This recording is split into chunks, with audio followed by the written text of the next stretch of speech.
on stream. Had some technical difficulties. But tonight's stream is going to be conservatism is bullshit. Change my mind, and all of the things that make conservatism what it is bullshit. So if you'd like to hop in the Discord and chat, come on in. Let's see what viewers we can get.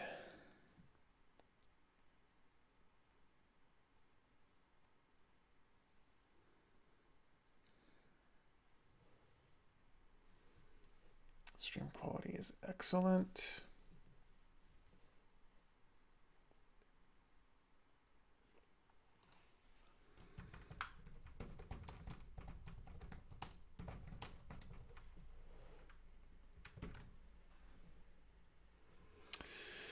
All right.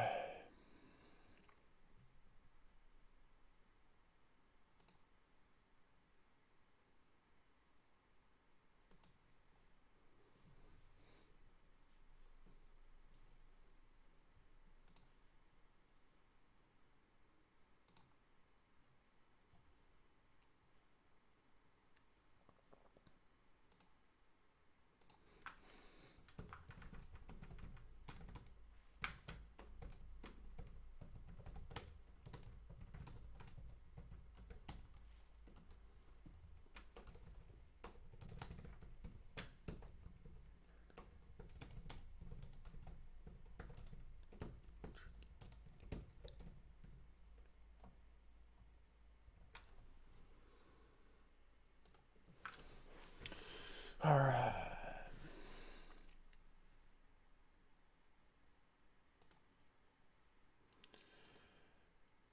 So, reason why I titled this "Conservatism is Bullshit" changed my mind. Yeah, it's mostly a little bit of clickbait, but I want to give you guys a brief kind of history on who I am and where I got my values from and why I feel the way that I feel and how I feel about the other political ideologies and why conservatism tends to be the most bullshit out of all of them. And here goes nothing. So growing up, I wasn't really politically active. I grew up in the 90s where talking about politics was for uber nerds. I mean, only adults talk politics. And even back then, it was considered taboo to talk politics at all, period. In fact, the only time I ever remember hearing anybody talk politics was in, I want to say it was 99 or 2000. And they were talking about politics at the dealership that I used to work at. My dad was having a pretty good conversation with his friend, and they were just talking about who they voted for last time and why. And he talked about how my dad's friend talked about how he voted for Perot and why he voted for Perot. And I thought, that's pretty interesting nowadays to see someone who kind of leaned to the right, who's pretty much of a capitalist. He went for Perot, the third party candidate. So yeah, so I always I just thought that was pretty interesting. So when it comes down to it, I look at all the conservative policies and I always ask myself this one question: Cui bono? Who benefits, right? Who benefits from these policies? So let's just say, for the sake of discussion, that Bernie Sanders ends up becoming president of the United States and he passes Medicare for all, and he has publicly stated that he would ditch his Senate healthcare plan, which is a pretty good healthcare plan. He's going to ditch that plan and he's going to go on the Medicare for all plan like everybody else. How does he benefit from that? In fact, he's actually kind of making his life a little bit more difficult by going for the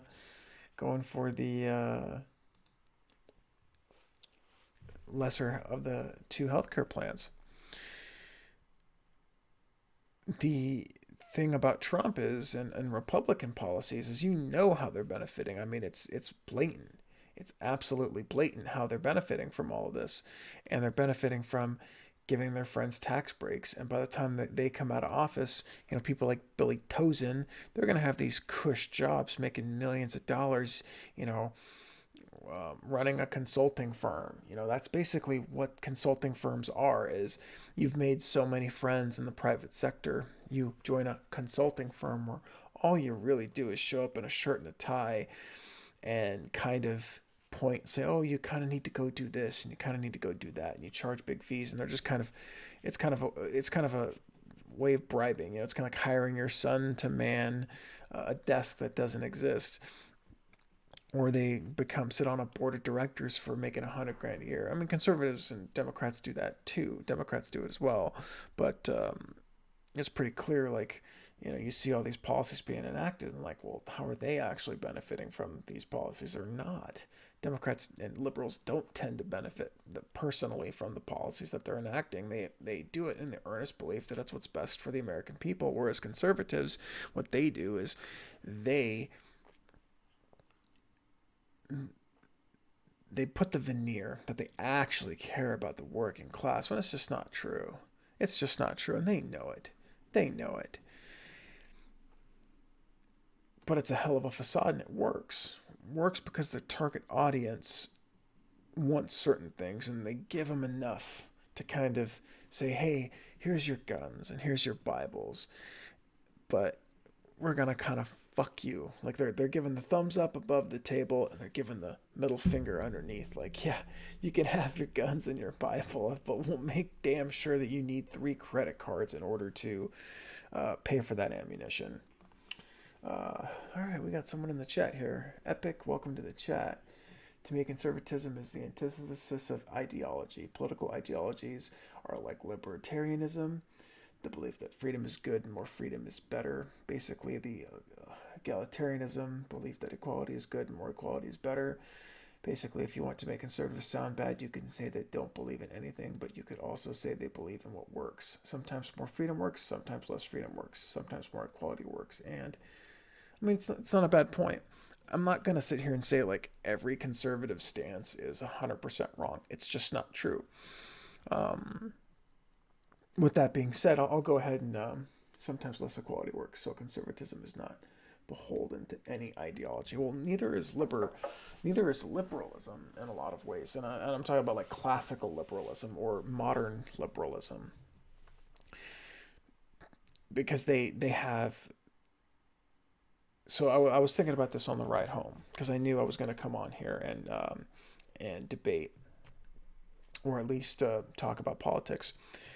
The only political philosophy and the only, I guess, party platform that tends to be very consistent and principled is libertarianism, and I have a lot of respect for that because every one of their policy stances is based on individual freedom.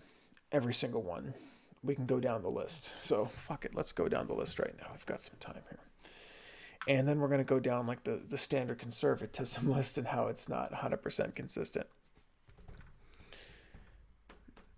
Libertarianism. That classical liberalism is the equivalent to modern libertarianism. It pretty much is. It pretty much is.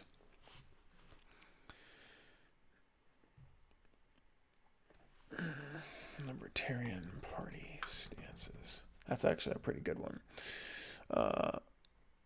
Issues, libertarianparty.org issues. Oh, this is going to be good. This is going to be real good. All right, so taxes, they want less taxes. Crime and justice. Believe the existing justice system is seriously flawed. Of course they do. Libertarianisms are no, but that because of what I just said, they're beholden to the idea that freedom is good and more freedom is better. They are beholden to that idea. And I think that libertarianism is not, I think it's a little naive in a lot of ways. And I think you bring up a good point. One of the things that if you've ever listened to like people like Austin Peterson talk is, Austin Peterson's always like, oh, government just needs to get everything. Everything needs to be privatized. It's a little naive. It really is. Because businesses essentially will come back and try and screw people over and make big mistakes. They make humongous mistakes. Everyone talks about the whole poison baby food thing, which is like the worst case scenario. And, people like Austin, I use Austin Peterson because right now he's probably the most prevalent libertarian that's on that's trying to make a wave. But he's like, oh, what incentive do they have to do that? I'm like, well, shit, have you seen all the recalls that are going through where the companies knew what they were doing was bad but decided to go through anyway so they can try and save a buck? I mean, these people are so driven by money that they're willing to make those risks. They're willing to put out cars and put out things that might be dangerous because they know that, hey, only X amount of people are going to sue. So I think the best thing is to abandon ideology. Well, I don't know if abandoning ideology is necessarily a bad thing. I do think that having a core set of values and a core set of principles is a good thing. And that's kind of where ideology stems from.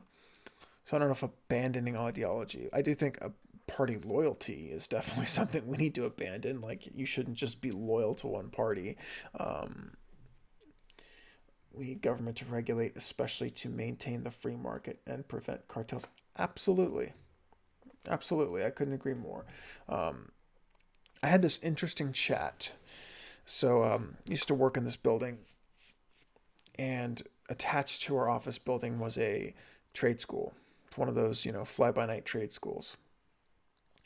And the gentleman would go out there. I used to vape. And the gentleman would go out there and smoke. He was the recruitment manager. He basically was in charge. Anybody that wanted to go into that school had to go through him. And he was a Navy veteran, grizzled older guy. But we started talking politics one day.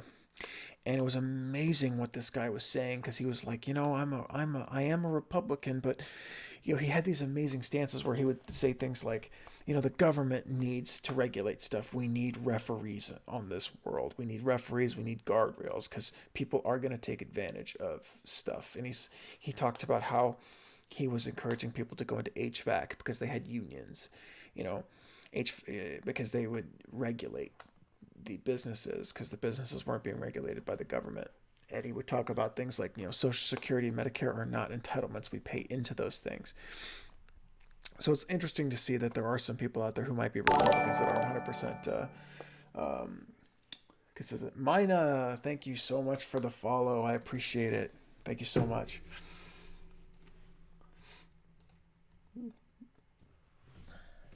But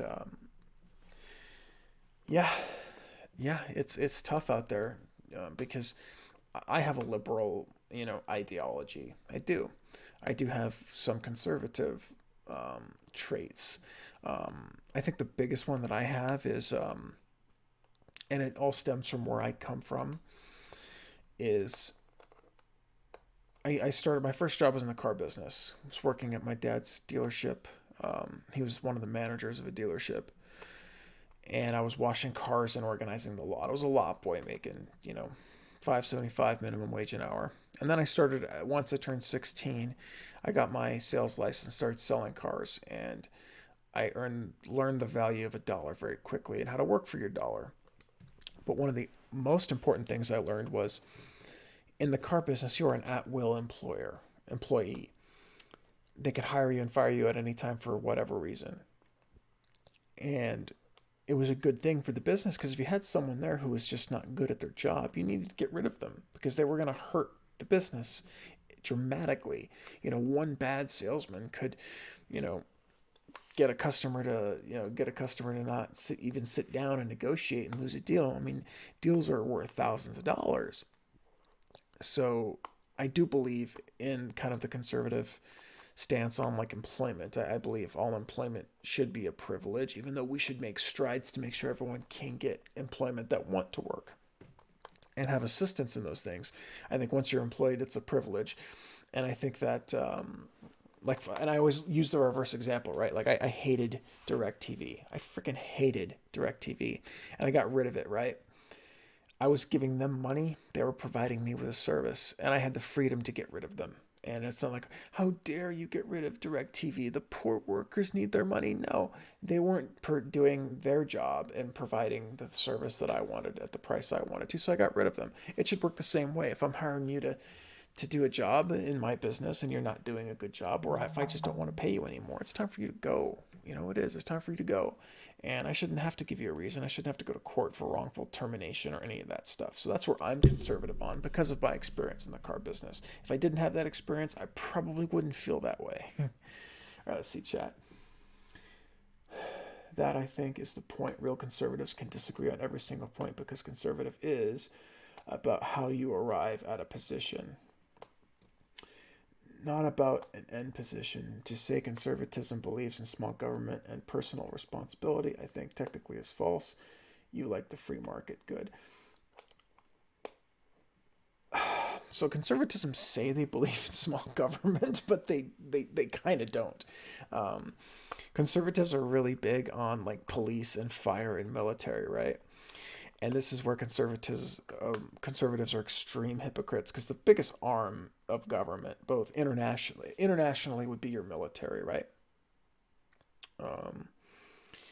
And domestically, it would be your police force, right? The biggest arm of the government is the police force. They're out there regulating everything you do on a daily basis. They have guns and they're trained to kill you. So they're really big on that. They want more cops and more guns on the street, and they want more military. They want to rebuild the military and spend all these taxpayers' money. They want to send that military out there and kill all the brown people because America. It's a bunch of crap. They believe in small government for the people, but big government for uniforms and guns. It's that simple. But, I do like a free market. Even though I do believe in social safety nets, I do believe overall in a free market. I enjoy mocking libertarians who mock others for wanting the nanny state, while they want their nanny police and military to protect them. Yep.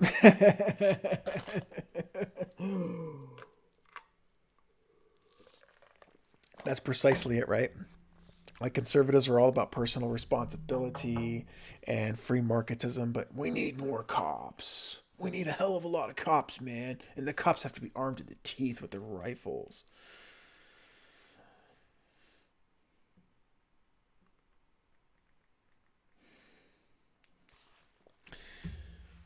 You're probably an actual conservative and not a liberal. No. I am not an actual conservative at all. I'm a pretty liberal guy. I've been a registered Democrat as long as I can remember.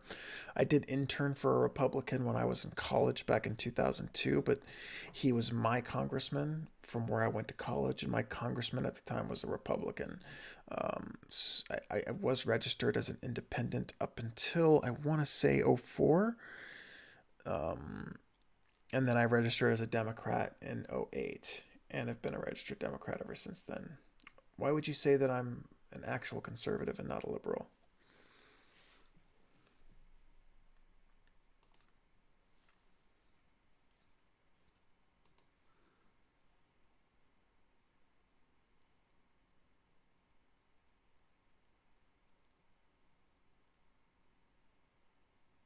Yeah, I know officially. No, not really. I'm not really I'm not really a conservative guy. I do believe in, like I said, I'm not a full-on leftist. I would say that the majority of my policy positions are liberal policy positions, but there's a lot of conservatism that's bullshit.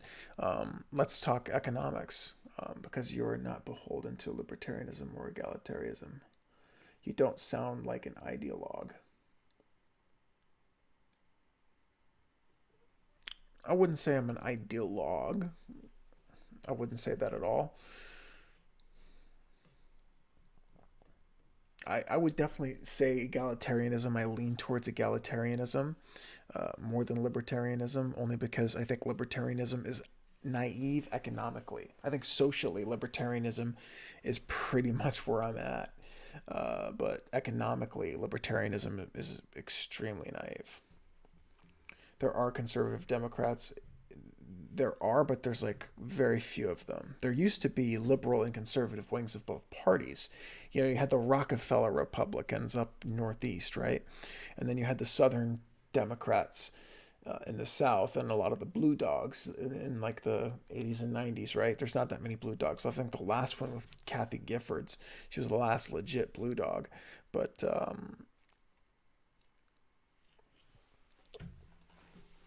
I don't think that I do believe in egalitarianism, and I do believe in fairness. And a couple of points I do want to make is I think that it's it's important that each side learns something from each other. So I'll break it down here. Let's go with the three major ideologies, right? Let's go with, you know, modern liberalism from the Democratic Party, right? Libertarianism and Republican conservatism, right? In practice, okay? I think that libertarians can learn a lot from liberals economically in terms of things like regulations and things of that nature because it keeps things fair. And likewise, the same thing conservatives can learn from liberals is the concept of fairness because the fairer the game is, the better off it is for everybody else. If they right now it's perceived as an unfair game, and it's mostly true that life can be an unfair game with a lot of obstacles for a lot of different people for no reason other than how they were born or what their name is, how they talk, how they look, who their parents were. If we can make the game more fair, people would have a lot less to bitch about. Right now, all of us are playing a game of poker, of Texas Hold'em. If I'm a white Anglo-Saxon Protestant, I got an ace in the hole every time. If I'm not a white Anglo-Saxon Protestant, I I get whatever. I get seven deuce offsuit. Sometimes seven deuce offsuit works in your favor. Sometimes it doesn't. But would you play a game of poker with me if I was going to get an ace in the hole every time? You'd get up from that table and go somewhere else, man. And likewise, I do think that liberals do need to learn a little bit from conservatives and libertarians. I do think that they need to learn the concept of, sorry about that, phone's going off.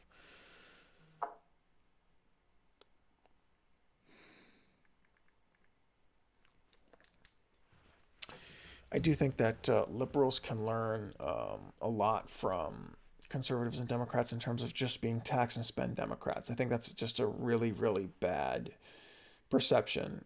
And we can come up with policies and procedures and stances that utilize tax dollars in a positive way that impacts society. We just can't be blanket tax and spend. That's a hard sell for a lot of people, even moderate Democrats. My point, you don't sound like an ideologue. There are conservative Democrats, but my point is that conservatism isn't an ideology. It's the antithesis of ideology. But is your idea of fairness means that the outcomes are the same? No. So I'll address your last point. Not fairness is not in the outcomes, just fairness in terms of the opportunity. Um, I can go off on so many different avenues in which, there's so many obstacles and so many that it's an unfair game from the start, right? It's like I said, it's like playing poker, right? The cards are dealt. Certain people in this country are dealt with an ace in the hole or even pocket aces. Some people are dealt with shittier hands. What we need to do is make that deck a little bit better. I think everyone will at least claim that they agree with equal opportunity. They'll claim it, absolutely, because it's the right thing to say. But I think we all know that conservatives would prefer if one side had the advantage over the other. I think we can all agree to that. I want to address your point of throwing money at problems usually don't work, and yeah, it doesn't sell. Yeah, it doesn't. Throwing money at a lot of problems doesn't always work. Just doesn't always work. You have to come up with a plan. It's the antithesis of ideology. Can you explain that a little bit more? I want to know what you're meaning by that.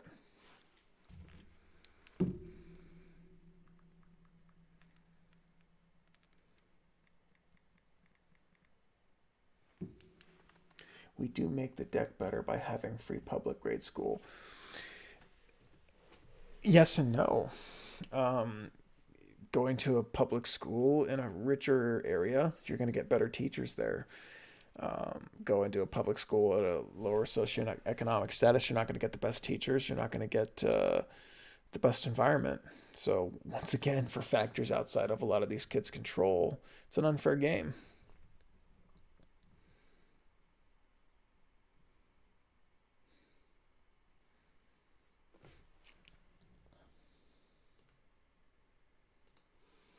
And I think a lot of conservatives tend to just kind of dismiss. They tend to kind of dismiss these issues of fairness. They just don't think that it's actually true. Real conservatism is about having a belief in your head and assuming that idea is truth.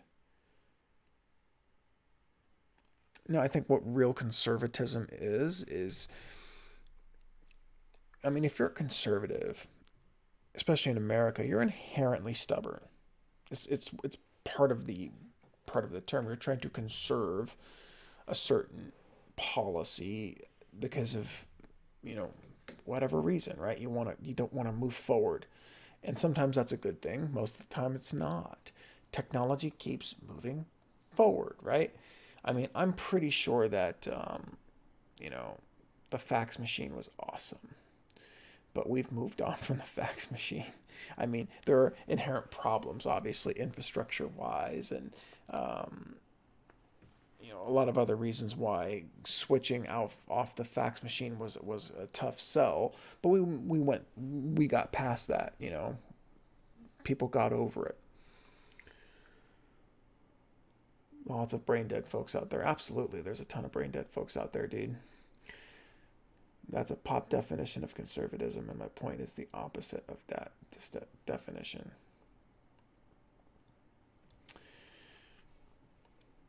That's a popular definition of conservatism.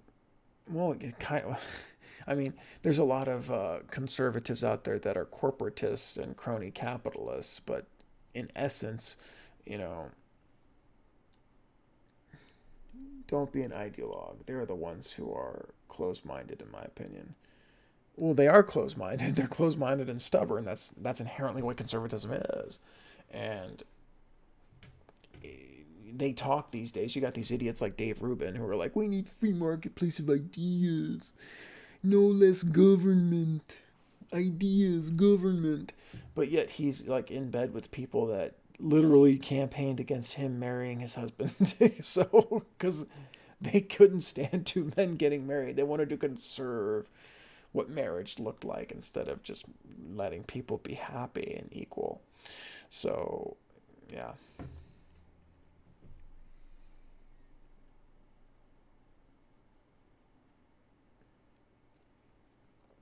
But I want to address a few things about like conservatism that is extremely hypocritical. Wait a minute, ideologues won't listen because they think they already know the truth. Well, yeah. I mean, someone who's like a hardcore leftist or a right winger isn't going to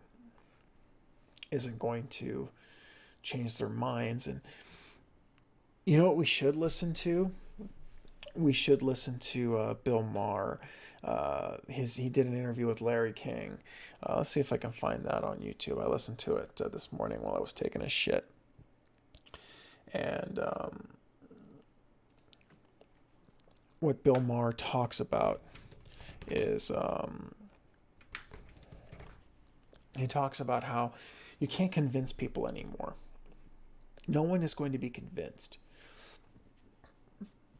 Maybe someone can change their mind about an idea that they're not 100% on with facts and things of that nature. I mean, we see this all the time. We see liberals change their stances. We see a lot of conservatives these days changing their stances on things like decriminalization of marijuana. A lot of them are taking the libertarian stance on a lot of social issues such as gay marriage. So, but in terms of like flat out changing somebody's mind, it doesn't always happen unless there's dollar signs attached to it. They're religious. Conservatives aren't supposed to be. There's no such thing as a Christian conservative. It's a misnomer and a propaganda term designed to capture votes. Yes. So, why do you say there's no such thing as a Christian conservative? Like, what's your definition of that? Like, what's your. Because I know for a fact that, like, the biggest, like, for instance, if you're a Christian, your savior is a Jewish socialist, man. He's a Jewish communist, practically, right? A lot of those old hippie communes were Christian hippie communes, man. uh,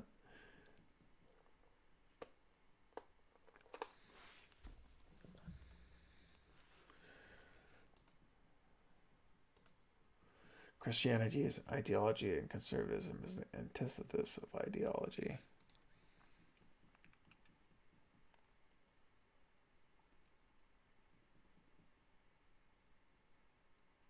Yeah, yeah, I think a lot of conservative, um, well, I mean, you can call Christianity an ideology. I call Christianity a fairy tale. I call all religions a fairy tale. Um, and I think that the whole, it's funny how these conservatives, like Donald Trump, is going to sit there and talk about how he's God and all this stuff. I'm like, Jesus talks a lot about divorce and unfaithfulness in the Bible, right? It's a lot of that in there, and he's blatantly admitted to doing that and blatantly gone through multiple divorces due to adultery, and has even paid off porn stars that he was having an affairs with. Uh, but yeah, they're like I said, they're pandering to the right people. Like, hey, if we just but the problem is that the majority of Christians in America are white Anglo-Saxon Protestants, and Protestants differ from Catholics in that at least the American Protestants are extremely prude. They're extremely, um, they're most of them are white. You have the Southern Baptists, obviously, that are not white, most of them, but you've got um, the evangelicals, right? The ones that are almost all white and want to keep it that way, and they're using God as a facade.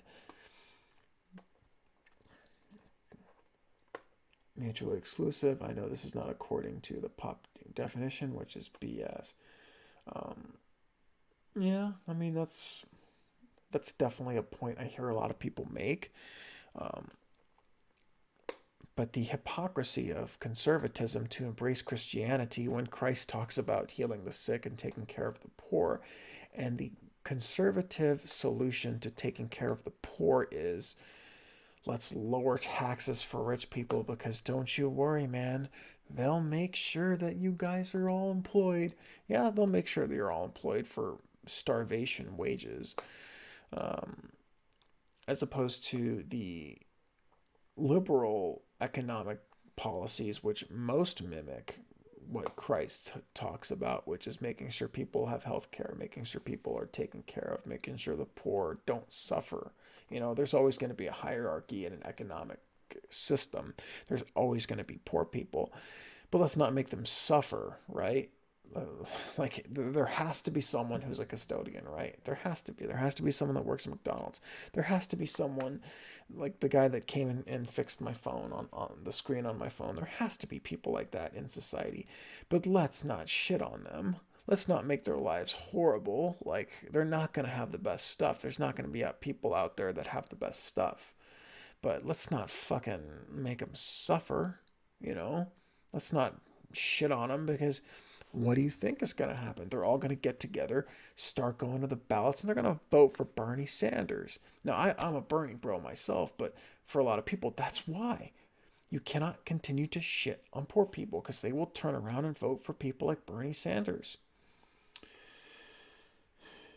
Both sides are hypocritical, but a conservative hypocrite is lesser evil than the far left hypocrite. I view conservatives as not having a backbone, weak people. So why is a conservative hypocrite a lesser evil than a far left hypocrite? What are some good examples of that? Democrats have people to work at fast food places. They are all from Mexico and Central America. Gotta go. Nice chat. Good luck. Have a good night. Hey, thank you, Epic. I really appreciate you coming into the chat, bro. Make sure to like, comment, subscribe. Hit me up on Twitter and join the Discord too. Democrats have people to work at fast food places. They're all from Mexico and Central America. Why would you say something like that? Like what does that have to do with the discussion?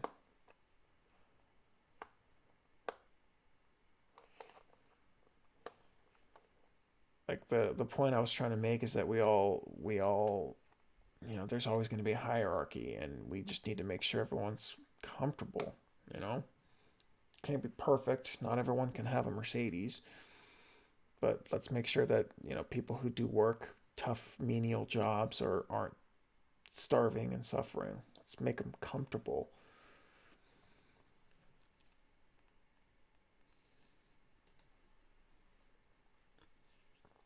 So it looks like we've got quite a few people viewing here. So poor people suffer when the U.S.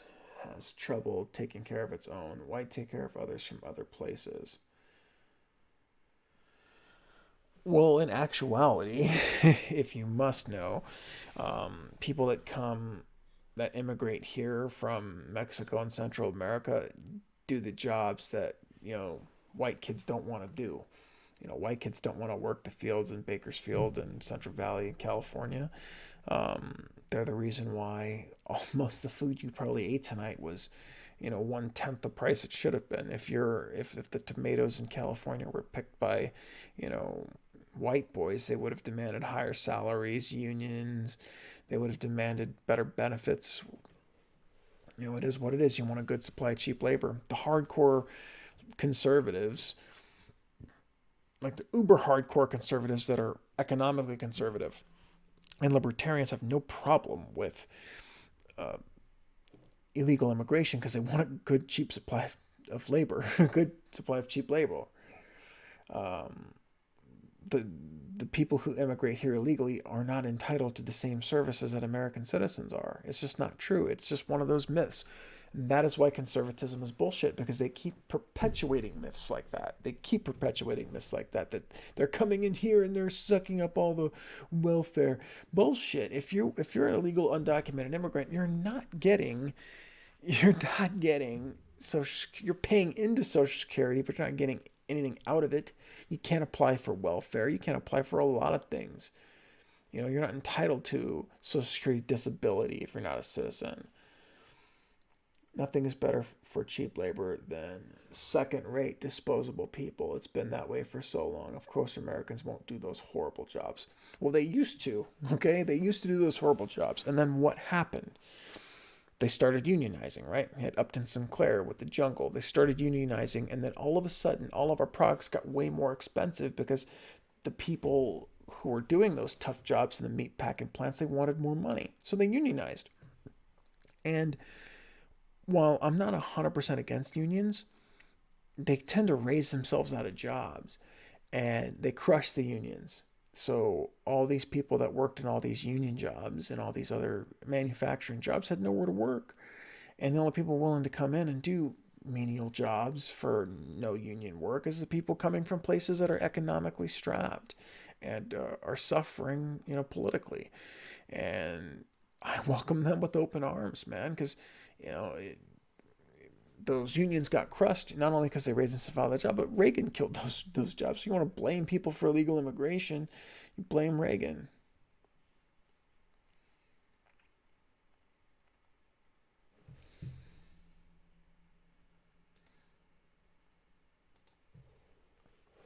But yeah,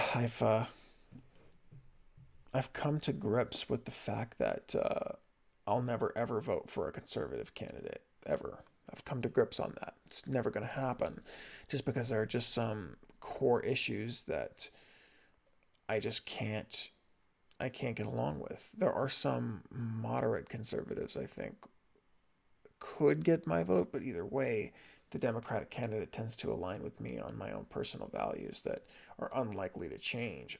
I'm a values-based person. I'm an ideas-based person. And I'm also historic-based person, I tend to think, cui bono, who's benefiting from all this? And I don't trust rich people. I just don't trust rich people, and I'm not going to vote for anybody that wants to give rich people more money. Take care of your own country first. Don't run away and bring those learned problems here. This whole like nationalist American first stuff that's been coming up, I don't understand. Like, you say take care of our country first. Wouldn't that mean taking government funds and just kind of injecting it into society? Like, what could you possibly do to take care of America first that wouldn't be things like what Bernie Sanders is proposing, right? He wants to take care of America first. He wants to give American citizens Medicare for all. Jay Camacho, welcome to the chat, man. If we keep the jobs in America and for Americans and consumers temporarily pay high prices, there will be competitors. We shouldn't be competing with people that don't belong here. And of course, liberals want immigrants in. It changes the demographics to vote Democrat. We shouldn't be competing with people that don't belong here. Well, let me challenge you on that, Jay Camacho. If you are a competent, confident worker, and you have something to offer for your labor, you shouldn't have to fear an illegal immigrant, right? You shouldn't have anything to fear of an illegal immigrant because they're doing jobs that, one, nobody wants to do anyways, most of them, and two, they commit less crimes than American citizens do. That's been proven by libertarian think tank studies. They say, of course, liberals want immigrants in. It changes the demographics to vote Democrat. Well, maybe if conservatives were, you're always going to have immigration, right? Both legal and illegal, right? If conservatives were more, if they were enacting policies that allowed them to, do better in America as opposed to suffering, then maybe they'd vote Republican. You can get it. Like if you're talking about an immigrant, right? That's not political. That's coming into this country. Let's just say at age 18, and they know nothing, but all they do is they want to know and they want to work. They can be easily swayed. If the first person that comes up to you is a Democratic politician that says, "We want you here. We want you to succeed," and then the Republican goes, "Get the fuck out of here. We don't want you here anymore, Mr. Brown person." Who the fuck are you going to vote for? The person that wants you here or the person that doesn't? And mind you, they can't vote anyways. They're not citizens. Their children can vote. But if you're not a citizen, you can't vote. If we keep the jobs in America... No, that's not true. Companies look for cheap labor. Well, of course they look for cheap labor. But if you're a skilled worker... and you're good at what you do, then you shouldn't have anything to fear from an immigrant if you're good. Now, if you're talking about like cheap labor, right? Well, guess what? Isn't that what you conservatives call free economics, free market economics? Somebody does something cheaper, they get the job. Maybe you shouldn't, you guys always talk about abolishing the minimum wage, right? Well, guess what? You abolish that minimum wage now, the floodgates open and you're going to have to start competing. What's the matter? Are you afraid to compete? That's what it sounds like. You're afraid to compete in a free market that you preach. No, we shouldn't be making laws to accommodate illegals. Which laws are you speaking of?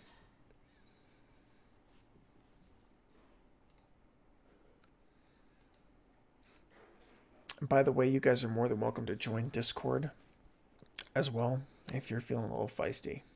You want to hop in voice chat, the Discord link is below. It is, but if it was Americans, then it would be different. Well, what's the difference from an American whose family immigrated from Europe than someone who immigrated from a different country? I mean, unless you're a Native American, your ancestors were immigrants too. What's the difference? You said pass legislation that benefits immigrants. Well, not necessarily like pass legislation, but at least be more welcoming and say, hey, you want immigrants and their children to vote for you. You should probably make them feel more welcome, right? Instead of wanting to kick them out. It's simple. It's logic. Who are you going to vote for? The people that say, come on in, we want you to succeed, or the people that say, get the fuck out of here, let's build a wall so you can't come back? Who the hell do you think they're going to vote for? Simple logic. I mean, in the next 10 or 15 years, I'll probably say 30 to 40% of this country is going to be Hispanic. The difference is somebody coming in here and charging dirt cheap. That's called the free market, my friend. On any corner, there's 4 gas stations, right? And one of them's the cheapest, right? On every corner, one of them's the cheapest. That's called competition. If you don't believe in the free market, that's fine. Because that whole America First stuff is not free market stuff. What do you believe in? Believe in the free market? Doesn't sound like it. The difference is we have established country. We have an established country. We should do what we can for ourselves. So should those of other countries. Okay, what do you give me some specifics on that? I'm so tired of conservatives with their cliches and their generic statements. Give me some specifics. Give me a specific. What's one thing you do, Mr. Voldrain? And just to let you know, if I get animated, it's not personal. I think it's more entertaining that way. And thank you guys for coming, by the way. For those of you guys that are watching that are conservative, if there's liberals in here, I will answer conservative questions first because I want to hear their voices. We have an established country. Do we really? We do. For other countries that can't pull themselves together, nothing, not our problem.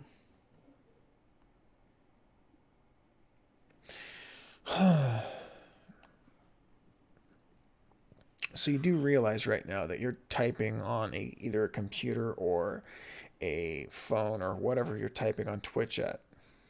You do realize that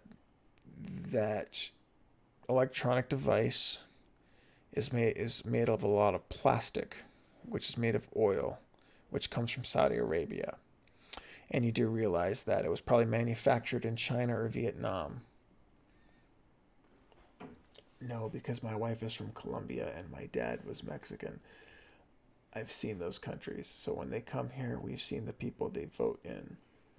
You think Mexicans or Hispanics will have mercy on you because you have fake compassion for them? What the hell are you talking about, dude? Will have mercy on me because I have fake compassion for them.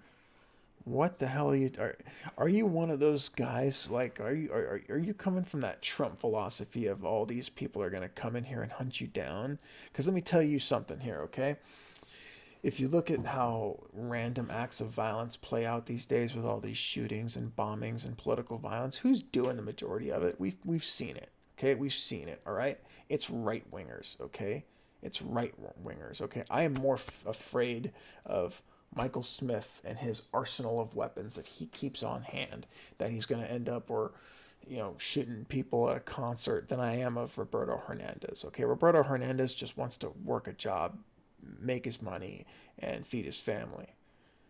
And I hear crap like that coming from people saying, oh my God, they're coming here to kill us. That's crap, man. That's total crap, dude. And the difference is they don't belong here. So why should I have to compete with them? Well, the Native Americans were here and they had to compete with the Europeans who had better technology and just massacred them. So under that logic, this should be a Native American country still. Why should I have to compete with them? You have to compete with other people too. Life is a big competition, bro. You don't believe in the free market, do you? That's what the free market is, man. Because you look at all of these Republican policies of shipping all these jobs overseas and outsourcing, right? Now you are competing with people from China and Vietnam. You are right now. And you will soon enough, even if your industry doesn't outsource it. You will soon enough. So you're just pissed off because you can actually see the person you're competing with. There's a huge difference between mass shootings and Antifa violence. One is condemned, which is obviously those who commit. Antifa is not condemned, it's supported. Okay, what's Antifa's body count? What's Antifa's body count? 0. Their body count is 0. Okay, Antifa is a bunch of little punks. I don't really like Antifa, but I'm proud of what they do. Okay, but that's a bullshit statement right there. All right, it really is. That's a load of fucking bullshit. Antifa's body count is 0. Okay, right-wing violence has a humongous body count. There's a freaking long history of white supremacist right-wing violence in this country, and you're going to say that Antifa is support. I mean, you can make the argument that there isn't enough negative coverage on Antifa. I agree with you on that one. But Antifa's body count is fucking 0. The worst thing they do is hit people with sticks and throw fireworks. That's bullshit.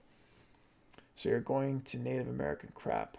Man, leftists are so intellectual with no common sense. Yeah, you've displayed a lot of intellectual stuff, bro. I mean, you've basically put on the typical right-wing fear-mongering bullshit of Mexicans will have you think no Mexicans will have mercy on me. What the hell do you think, man? You think they're coming in to kill you? No, they're coming in to try and make their lives better.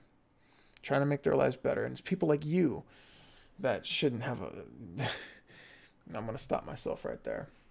Doesn't matter if the body count is 0. Violence is not okay. Well, there's degrees of violence, okay? There's degrees of violence. There's throwing a firecracker at somebody and there's running somebody over with their car. I think there's a big fucking difference between the two, bro. Big fucking difference. You all right? You can cling to Antifa all you want. But if Antifa didn't exist, what would you be saying then? You'd be like, oh my God. Let's get into a war to give Japan back to, what does that say? You must not have lived in a black or Hispanic neighborhood. Typical white boy. Do you know where I grew up? Okay. I grew up in a town that gentrified very quickly and is heavily minority. Now it's heavily minority. I don't live there anymore. I moved after college, but no, I went to a high school that was heavily gang infested, both black and Hispanic gangs. But there was a lot of white supremacists in that area too, as well. But no, and I'm not white, by the way. So go ahead and keep talking, dude. Look at South Africa. White people are hated. It's obvious. Yeah, you moved. Haha. Yeah, I moved because I got a job.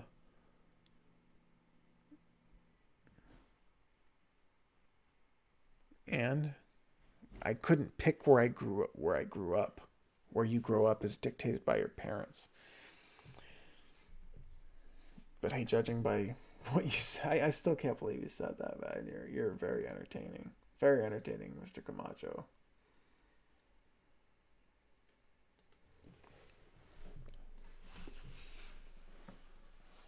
South Africa is a very racist country. Unfortunately, I don't have a lot to say about South Africa. I'm not 100% familiar with the current situation down there. But let's get back to more why conservatism is bullshit. Since Mr. Camacho likes to talk without much thought, let's talk about the fear-mongering and why conservatism is bullshit. You got guys like Trump walking around here saying things like, they're rapists and they've convinced you, because, sheeple. And they have all these conservative cliches that are just bullshit, that are just every time actual real life slaps these things down, especially with their gun control arguments, right? They sit there and say the only thing that stops a bad guy with a gun is a good guy with a gun. If the criminals will be the only ones that have the guns if we get rid of the guns and blah, blah, blah, blah, blah. All these bullshit arguments that you're perpetuating. What's so bad about what I said? You literally said that you think Mexicans or Hispanics will have mercy on you just because you have compassion for them. What you just said is that Hispanics and Mexicans have no mercy and are looking to get me. Like, what the hell is that, dude? What the hell is that? Pretty messed up. Pretty stupid.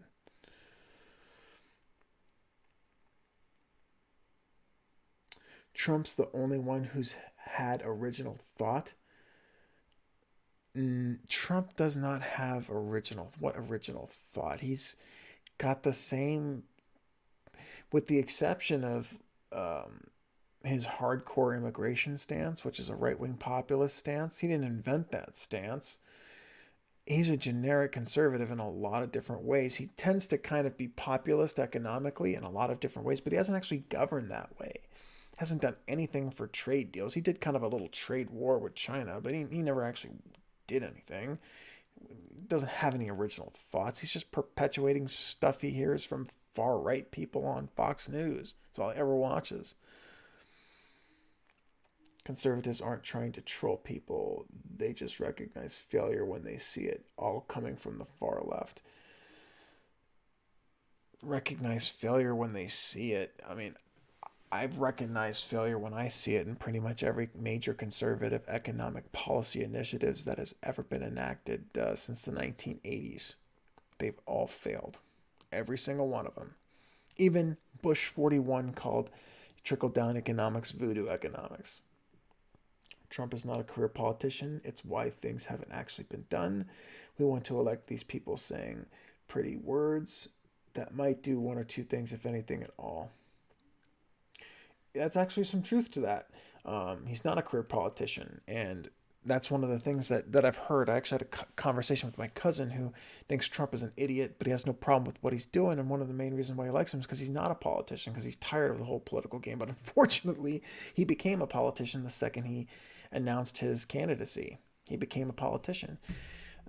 So but he's not a very good one in the sense of getting things done. He's an excellent campaigner, runs rallies that are generating a lot of interest in a lot of crowds. He's a very good campaigner, probably one of the best campaigners I've seen. But having the skill to get things done is very difficult. It's why a lot of presidents who were not senators or congressmen have a very difficult time in the White House, right? And I don't know if you guys have noticed, but like Carter was elected in 76 and he was the governor of Georgia. Georgia at the time was a small state. He went from being the governor of Georgia to being the president of the United States. That's a big jump. There's a lot of politics in Washington. It's difficult to navigate.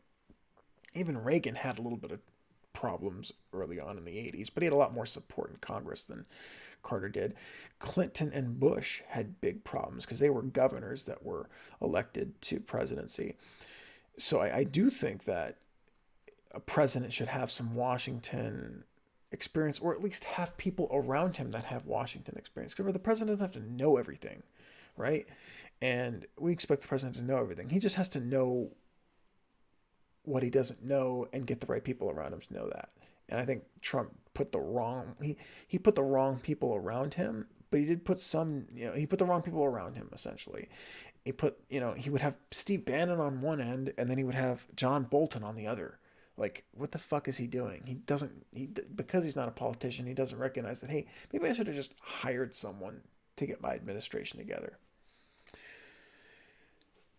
And that's one of the challenges is, you need someone that kind of knows how to do the job, that kind of knows his way around stuff. I think I heard someone say this best. It's better to get a bad politician to do good things than try and elect good politicians. And unfortunately, that's true. Fortunately, that's true.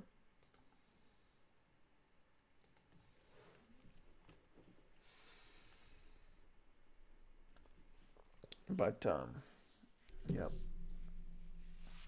So I hope everyone's enjoying so far. We've had some fireworks here, man. It's been good. It's been good. Good engagement.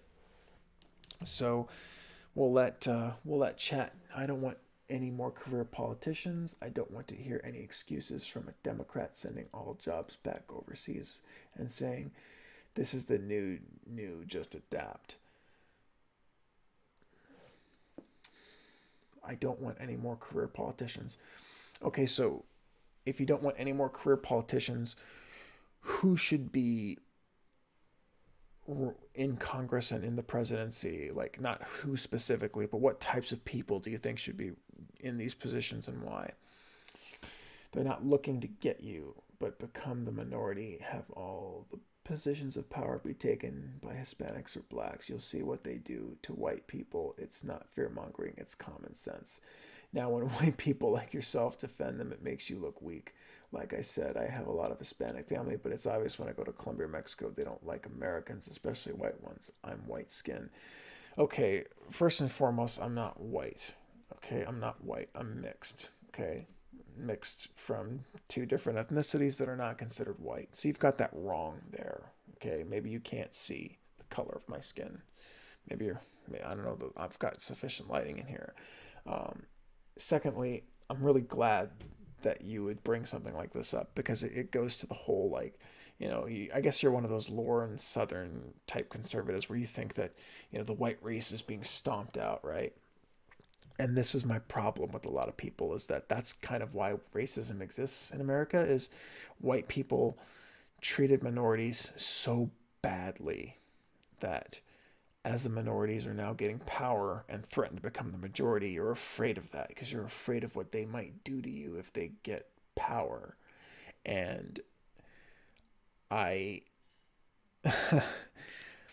I hate to tell you this, but if they really wanted to get you, they would have gotten you already. And they haven't. They have different philosophies, and they're getting elected. Maybe if, the people that think the way you think were actually doing things that benefited society in general, you wouldn't lose every election. You wouldn't lose elections at all.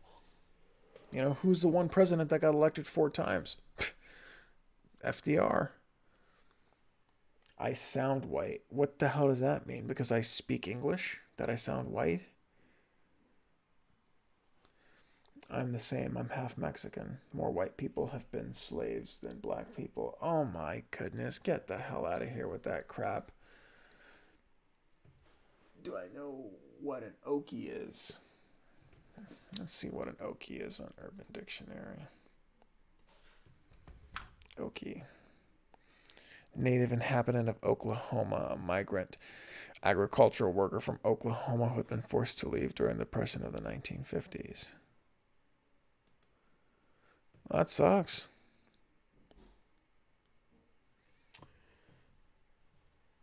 It is being stomped out. Well, we need engineers and scientists to lead this country.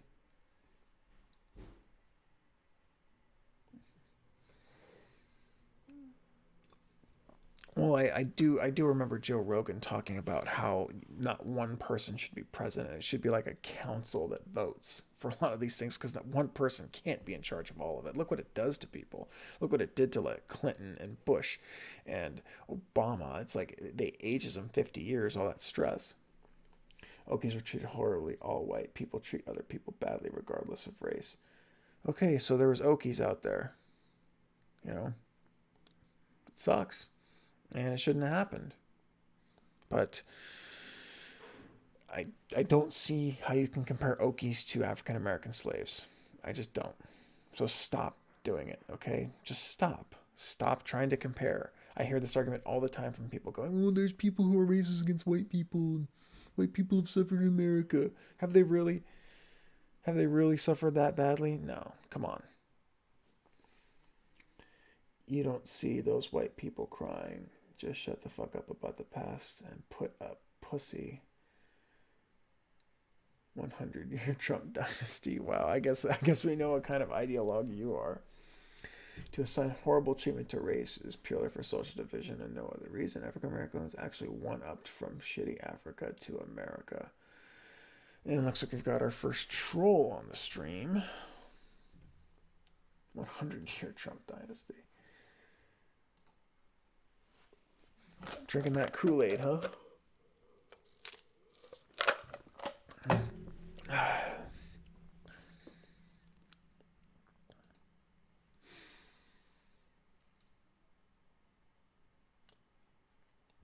Unless you've got something intelligent to add to the debate, I'm not going to address a troll on stream.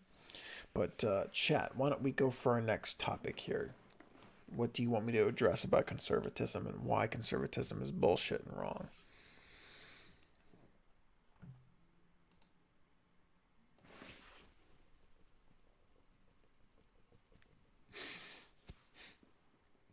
I'll set you off with this one, Black. Better off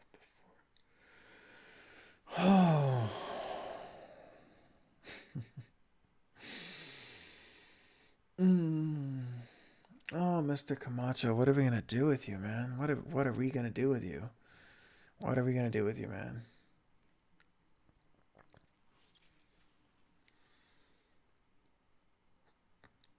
The Trump guy disagrees with you. Boom! I'm more libertarian than conservative. That's good. I can have a conversation with a libertarian about anything because they're principled on the basis of individual freedom.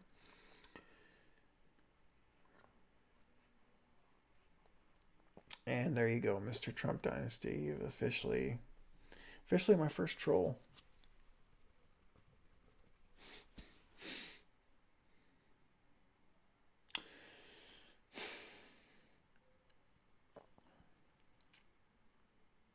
Loser. All right, Mr. 100-year Trump Dynasty. How the F am I trolling? Because you're just saying nasty, borderline racist stuff for without provocation. And unless you've got something of substance to say, some type of argument based off of logic and reason and facts, as opposed to just trying to race bait, I'm not going to deal with that.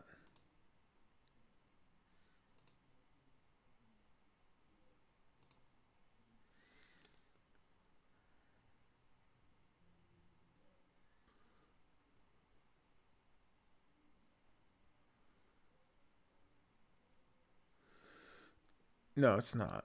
Not at all. It's not at all.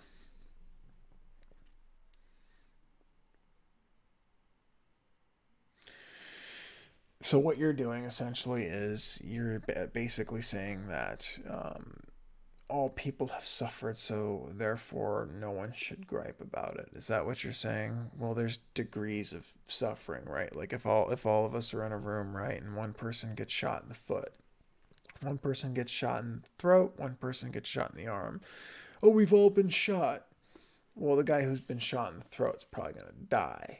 Person who's been shot in the foot is probably gonna have a hard time walking. Person who's been shot in the arm, it's probably not be as bad for them. It's different degrees, my friend.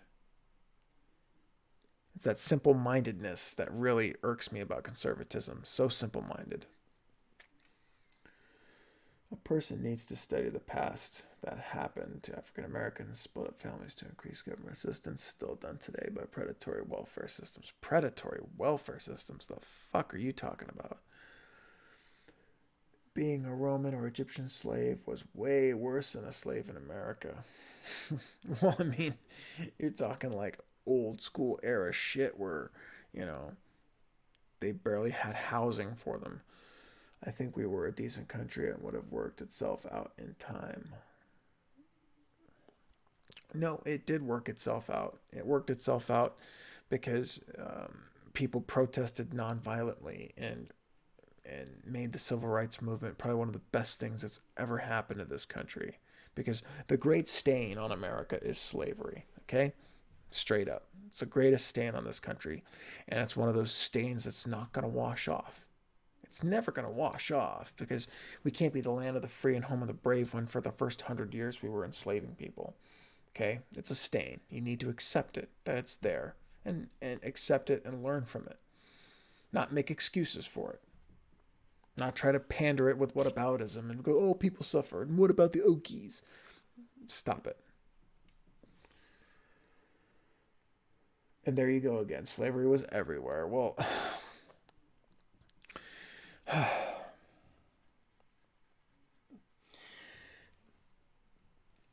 it's amazing to me. Like I said, that same analogy. Everyone got shot. Well, some people, one person got shot in the neck and now he's paralyzed. I mean, I don't know what else to tell you, man. Like, you know, I don't know what else to tell you. Liberals don't actually care about minorities. They treat them as lesser humans. Listen to how they talk about them. You're going to say liberals treat minorities as lesser humans. You're really going to stand on that ground. That is one of the most ignorant bullshit things I've ever heard you say. And you've said a lot of ignorant bullshit things in chat today.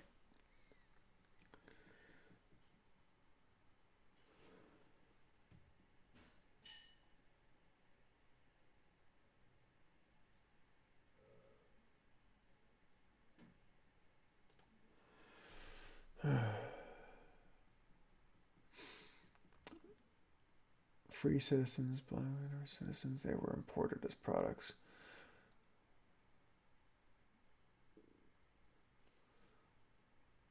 Predatory welfare system. If you make a bit of progress, you get penalized so much. So it's easier to just quit working and get the benefits back to full. Okay, if you believe that, why don't you just quit your job and just go on welfare if it's so awesome? I always tell people that. People say welfare is awesome. Quit your job and go on welfare. Do it.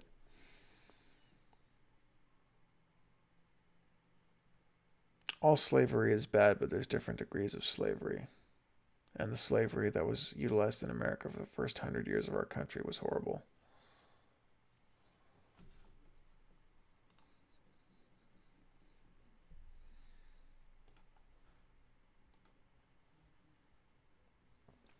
So I hope everyone here watching had a good Thanksgiving and are enjoying our appropriate debate. This is the only appropriate platform for debate on Thanksgiving night. So chat, let's move on and let's let chat dictate the next topic here. Chat, what are we going to debunk about conservatism here? What do you want me to challenge on conservatism here?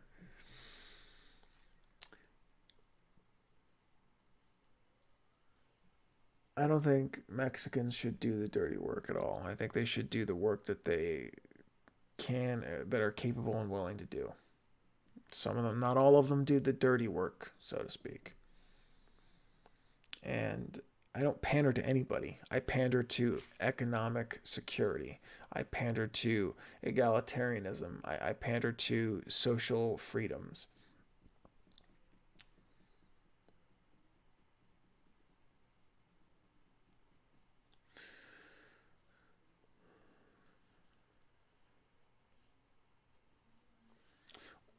Well, Veldrin, what the hell are you talking about?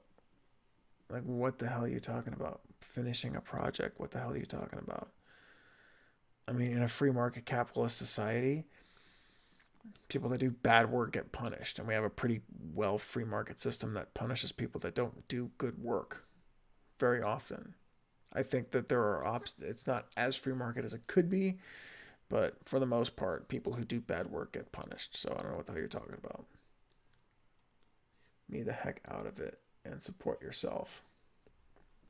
Yeah, I mean, that's great, but you know, now you're talking about on Rand, and you don't want on Rand full privatization, okay? You don't want to have to get in your car and have like a little fast track thing that beeps the second you pull out of your driveway and hit a public road. Well, not even a public road anymore, a private road. So, you know, you should know that you've paid less into this country than you've ever taken out, both state, federal, and local. Somebody else had to work a job, pay a lot of taxes that went into a fund that built the roads and built the infrastructure, including the internet that you're enjoying right now. So stop it with this whole leave me the heck alone. Why do poor Asians move up so well in the American system compared to blacks and Mexicans? Why do Asians have the lowest rate of crime in America? I'm not 100% sure that Asians do have the lowest rate of crime in America. However, I do think culturally, Asians differ than a lot of, and every culture is different, right? Where, like for instance, quite a few higher proportion of blacks succeed in sports. They really good at sports such as basketball, football, disproportionately are successful in that nature. Asians culturally focus a lot on they're much more entrepreneurial.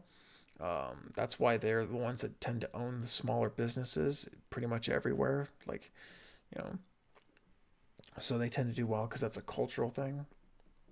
I'm not 100% sure that Asians have lower crime rate in America. I imagine their crime rate is very low. I used to work in a prison, and the lowest ethnic group that we had locked up was Asians. So I've seen it, but I'm not 100% sure that that's true.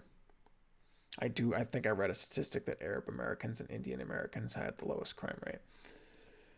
I never said welfare was great, but when you are stuck needing it, you really get stuck. It's meant to keep you there. I I don't. I mean, that's just one of those conservative cliches that say, "Oh, once you get on welfare, you're stuck on welfare."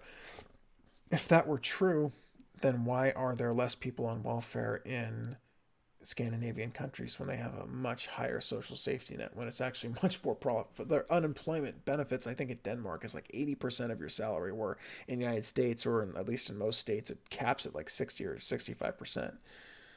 But they tend to not be on unemployment longer than Americans are. So the whole notion that is just not true.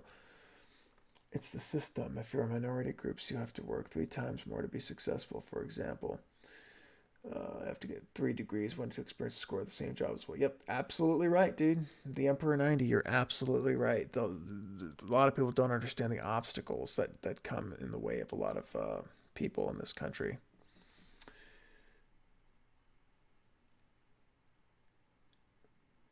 What am I mixed with? I'm Spanish on my father's side and Palestinian on my mother's side.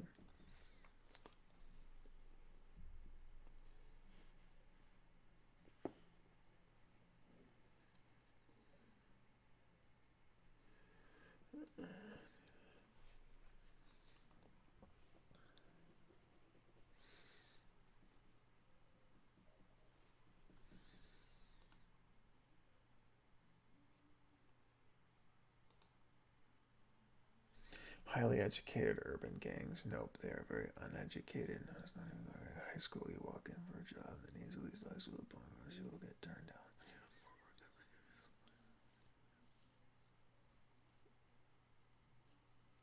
Well, yeah, I mean, yeah, if you're a gang member, you're probably not going to get hired on to work in an office.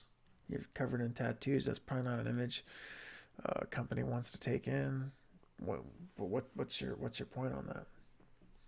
But I mean, to say that all people who are Hispanic are gang infested is just not true. Even people who are of a minority group that aren't in gangs, that look like me, we're competing against Adam Smith. But I mean, if you are a gang member, yeah, it's going to be hard for you to get a job, and you're not educated, yeah. But if the obstacles are there.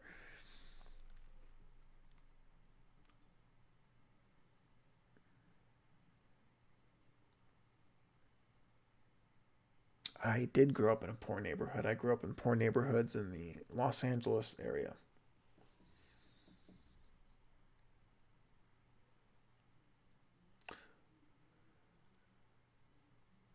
I mean, unemployment is temporary assistance.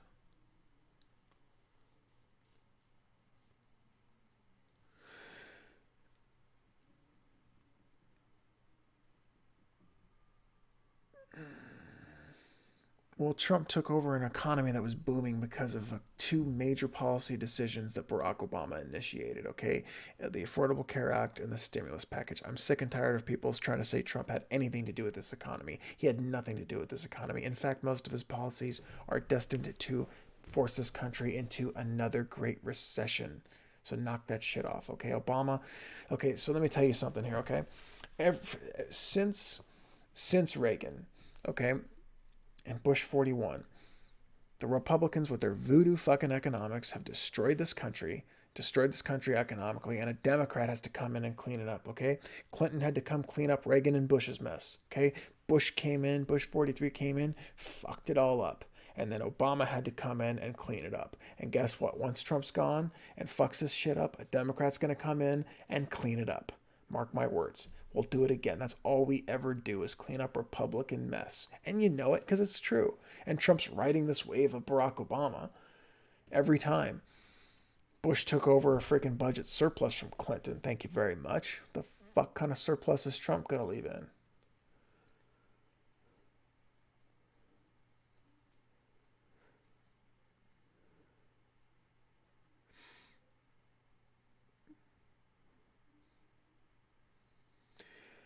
Taking over an economy after a massive recession is so easy to rebound. Are you fucking kidding me?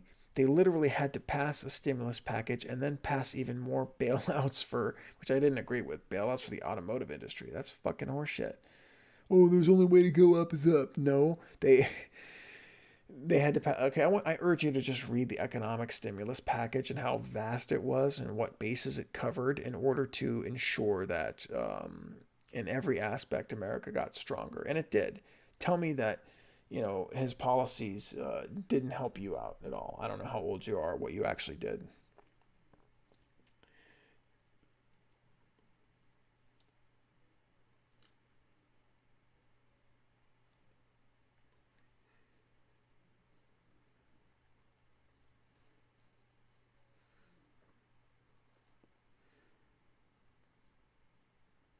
I do. I think if McCain took over, he would have made things worse.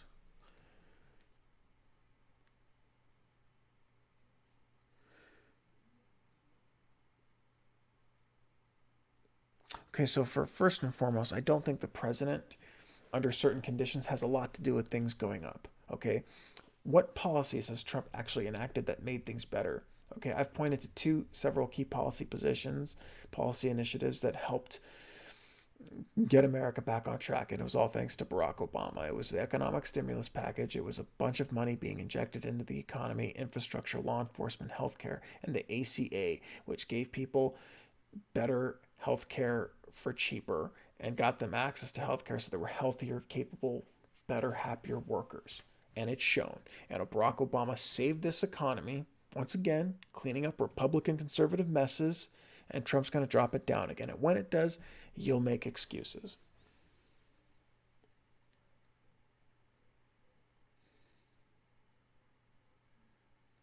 I know lowering corporate tax rates did so much for the little guy, right? Wages have still stagnated, so get off that shit. I think right now it should be a food fight. If this was a dinner table right now, I think we'd all be throwing our wine glasses at each other and shit.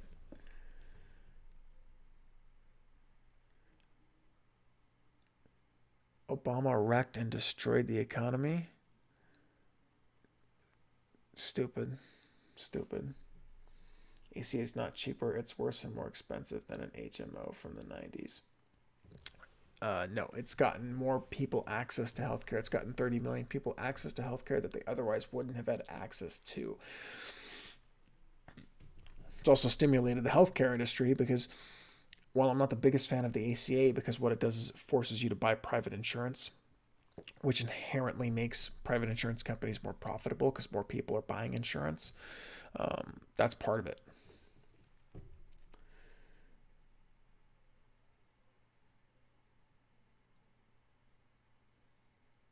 Trump saved the economy. Goddamn, what stuff are you smoking, dude?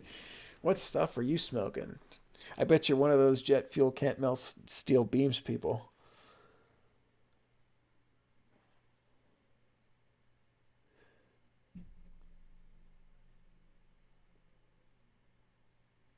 Trump can't do anything right for liberals. He can't do anything right for anybody. He hasn't done shit. He'll be the worst president ever. He'll be remembered as the worst, and straight up.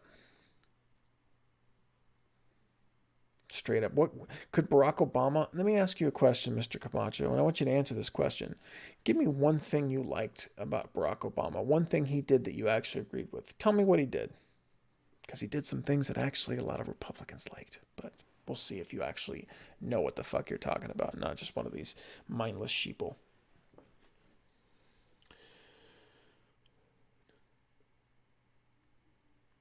I'm just upset because a woman lost to it. I was not a fan of Hillary Clinton. I was a Bernie bro, man. Trump hasn't done shit, Nighty. He hasn't done shit. He couldn't get Obamacare repealed. Fucking failed on that one. Got slap the fuck down.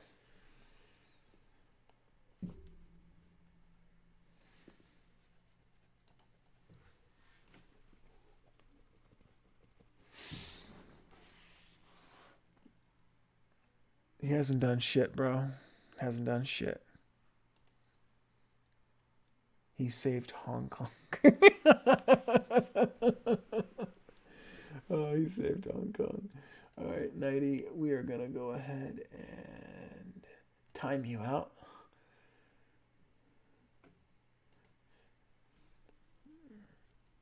"10 minutes. Keep your mouth shut. You're on a timeout, kid."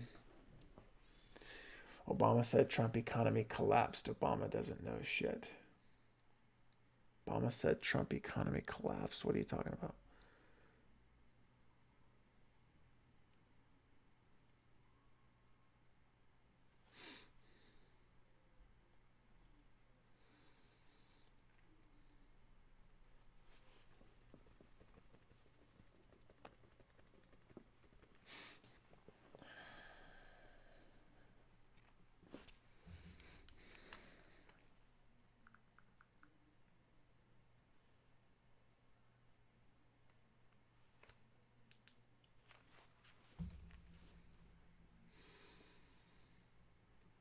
Didn't Obama predict Trump economy would collapse? I don't know if Obama predicted it. Thought he was an economic wizard. He was a constitutional law professor, but he had good economic advisors. I agree that Obama deported way more immigrants than Trump has. I wish Trump would get going with it. Yeah, he did. Is that all? Or did you just not pay attention to what he was actually doing? I know more whataboutism from a 100-year Trump dynasty.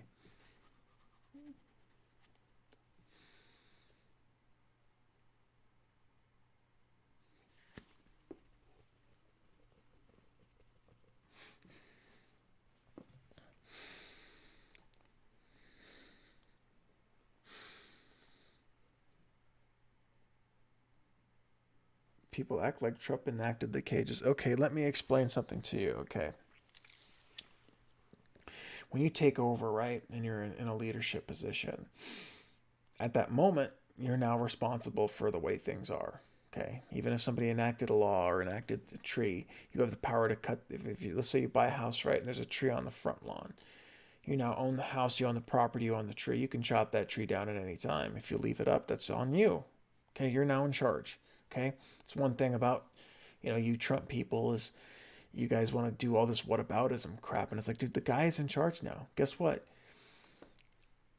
You wanted him to win so bad, and then when he actually won, now he has to be held accountable for things. If things aren't the way that they are, if things are a certain way, he's responsible for changing it. So if he inherited something bad, it sucks to inherit something bad, but he has to if he gets handed a bowl of lemons, he's got to crush it into lemonade. He's got to fix it because he's in charge. It's what he wanted to do. Don't want it, don't want to do that kind of stuff, don't be in charge.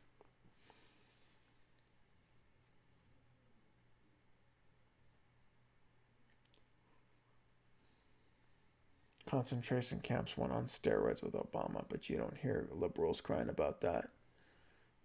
Well, guess what? Did they not pay attention to it before? No, they didn't, and that sucks, and they should have. But now there's someone else in charge, and they're still around, and he has the power to do something about it, and he's not. That's called being in charge, okay? You should try it sometime, being in charge of something, where you get held accountable. If Trump didn't put in the new Saudi king in power and took the country's money, the economy would have crashed by now. That's part of it, but the economy is due to collapse because now there's less tax revenue coming in because of the tax cuts, and not all that tax cut is going to go back into the economy in any way, shape, or form. Not going to raise wages or anything like that. They're just going to pocket that money, and it showed. They've been buying back all their stock instead of actually investing it. So yeah. How can he change it? It's obvious and common sense reasons why they separate children from so-called parents. Oh God, my God! Just when you've taken it to a new level, he has the power to change it. He's in charge. What about that? Don't you understand? Like seriously, did you think he was just gonna walk in and not have to do anything? He's in charge now. He can change it. He can just send everybody back. But instead of separating the families, just send them all back. He can do that. But he hasn't. Kept the status quo. I thought he was supposed to drain the swamp. That's part of draining the swamp, right? Changing things that are bad. Politics has been going on like this ever since it was decided there would be two political parties. This left versus right thing has been going on forever. It's like the Middle East with much less death. There's some truth to that. However, Veldrain, I will challenge you on that a little bit.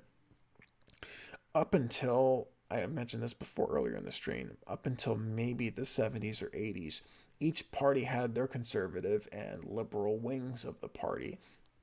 In fact, you see this exasperated. I want you to watch that movie with Bryan Cranston. It's called All the Way. He plays LBJ, and he talks about, you actually see the Democratic Party politics, how it actually played out. You had the Northern liberals, right? The Kennedys and the Hubert Humphreys, right? The liberal wing of that Democratic Party. Then you had the moderate conservative wing, the Lyndon Johnsons and the Al Gore seniors of the party, and they had to compete with those guys. We don't have that anymore, and that's kind of where you're coming in with. But it has been going on forever. It's been more of a last 30 or 40 years thing where all the liberals are on the Democratic side and all the conservatives are on the Republican side. So I do wish we did have more liberal Republicans and more conservative Democrats. Okay, what you going to do with millions of people flowing in? Well, we shouldn't let millions of people flow in. I do believe in border security. We can't have millions and millions and millions of people flowing in. I never said that. He tried to drain the swamp on Biden. Everyone cried that he's being overbearing. No, right now he's under an impeachment inquiry for possible complete and utter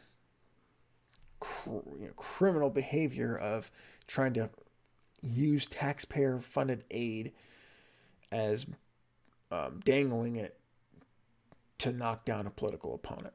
And if you can't see what's wrong with that, then we have nothing left to discuss. Just turn them back. You ain't gonna claim that he's denying their rights to asylum. Asylum has specific criteria that needs to be made. So unless they have specific criteria, they can't come in. I remember that a grab and a random kid run for the border campaign. I'm sure the families reunited eventually. Another hoax. You know what Congress said? The family is supposed to be separated, right? Trump stopped family separation once they voted to keep families together act. Yes, Trump stops family separation.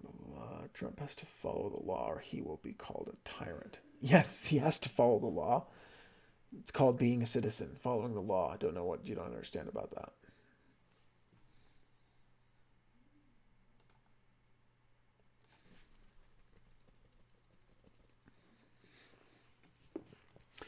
Then you'll accuse him of something else. He can't do anything right. I'll give credit where credit is due until he actually does something right. He hasn't done anything right. His trade war has been bullshit. His tax cut policy was bullshit. His attempt to repeal and replace Obamacare utterly failed. Tell me something he's done. Give me something he's done that's good, and I'll commend him for it. How can Trump stop family separations without Congress? He can do. It's called the.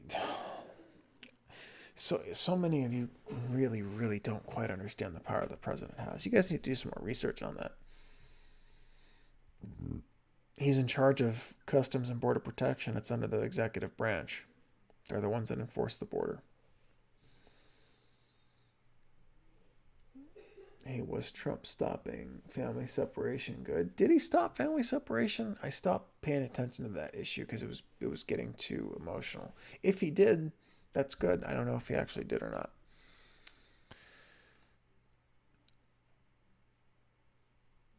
Like I said, give me something he's done that's good, and I'll commend him for it. Yeah, Congress can make laws to control his border policies. I mean, they can make laws that say, they can change the asylum criteria and they can do things of that nature, but until that happens, the president's in charge.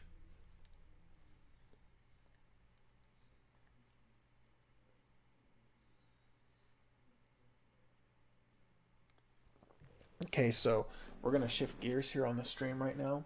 We're going to do an AMA. Since we've got quite a few people in stream, quite a few active people in stream, let's start with the AMA. Let's start now. Ask me anything politically, whether it's my political stance, a question about my opinion on the ongoing political discourse. Let's go.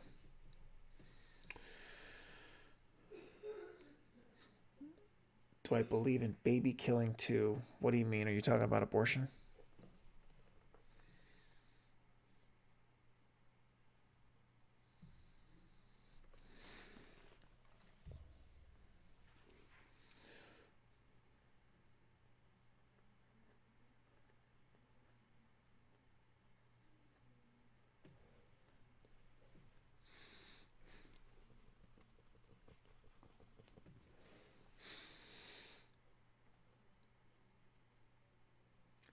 AMA time, guys.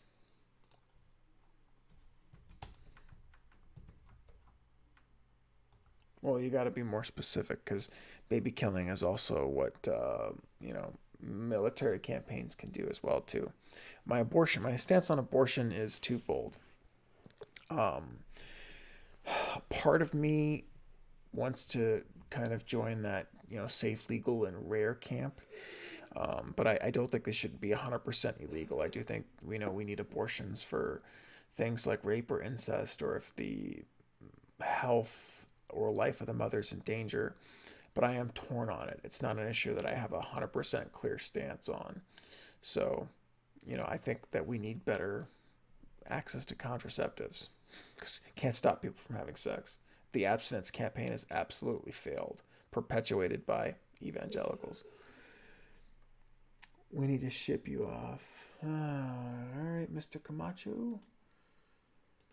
You are timed out.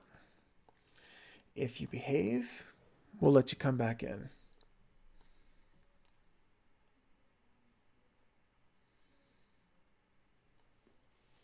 Maybe now you'll behave, Mr. Camacho. AMA time, guys.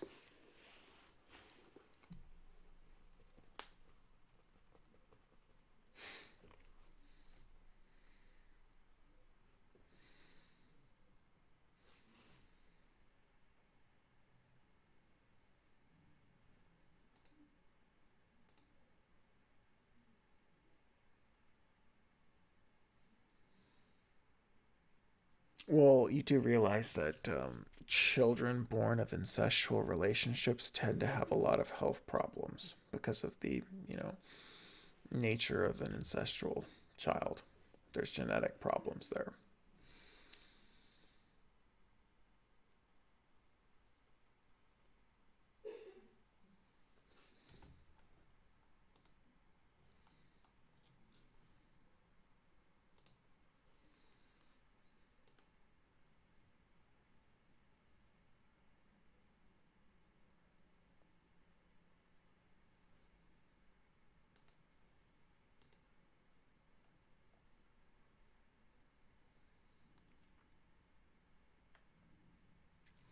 Am I against homosexuals adopting? I am not against homosexuals adopting. If the left cared about trans, they'd treat white trans men as crap. They are white men if you treat them kids with gloves. The hell are you talking about, dude?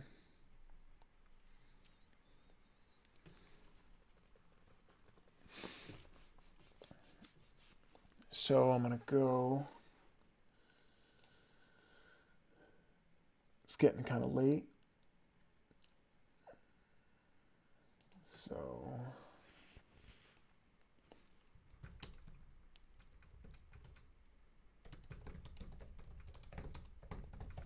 So, guys, AMA time. One more question per person. One more question per person, and we're going to call it a night here, guys.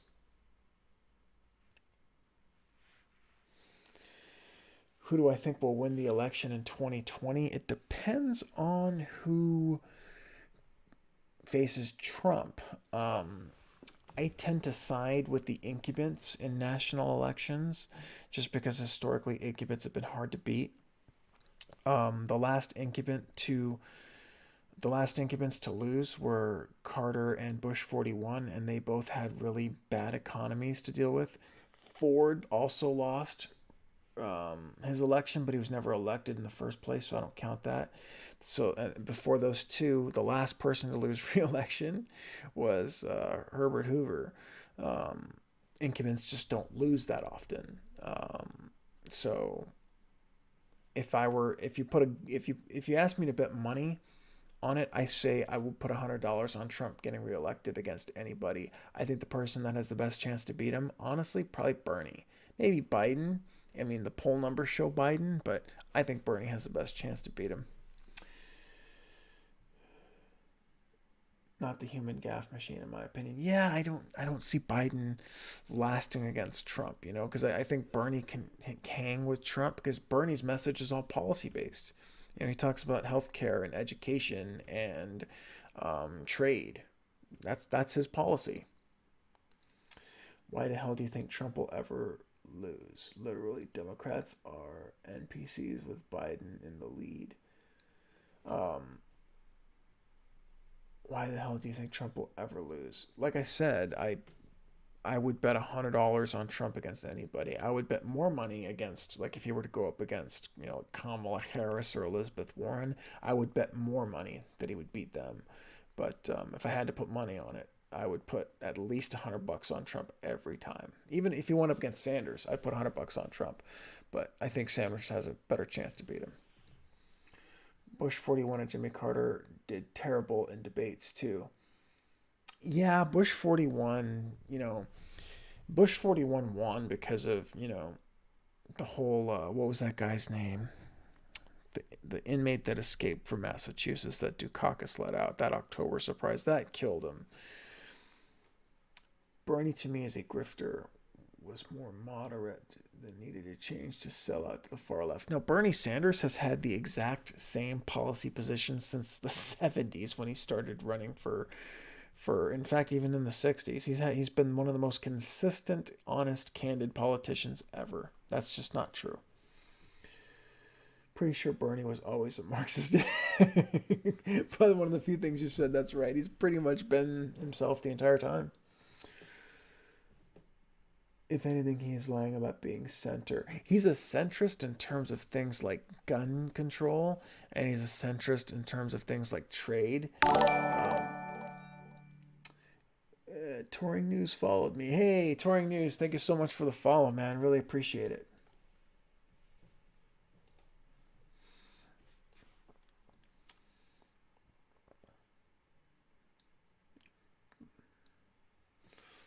AMA time, guys. AMA.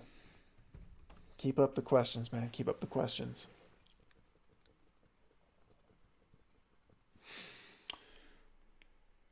Listening in for a bit. Hello.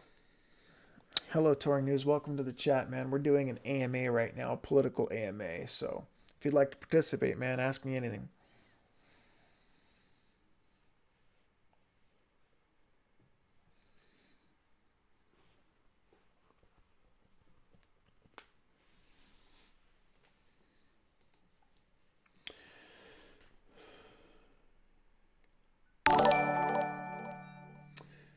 And the Emperor 90 follow. Thanks for the follow, man. Really appreciate it, man. Hope you've enjoyed the stream tonight.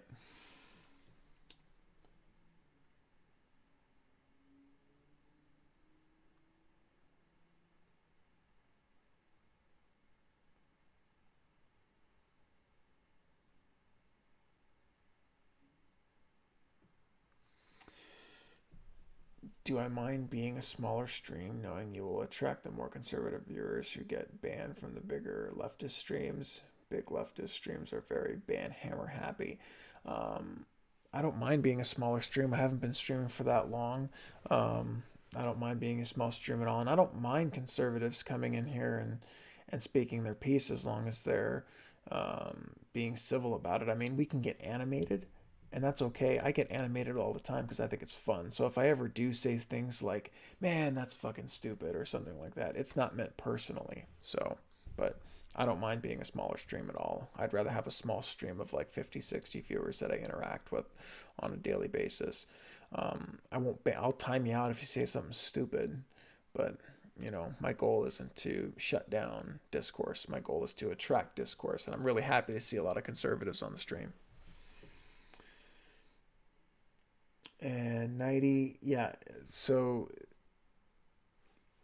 if he actually did that, all those things that you're listing, if he actually did that, point me to the policies that actually enabled it. I've already pointed to you that Obama's stimulus package essentially aided in rebuilding infrastructure, providing funding for healthcare, law enforcement, research, all these, basically just injecting money in general to every facet he possibly could.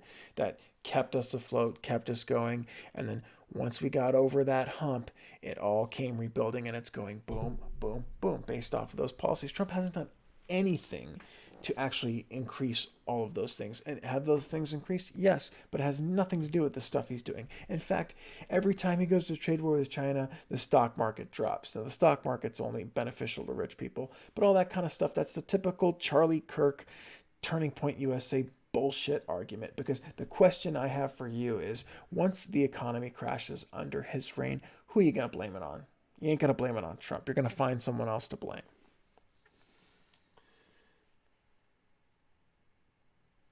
I didn't time people out who disagree with me. I timed people out who called me an idiot and said racist things. So yeah, that's what I did.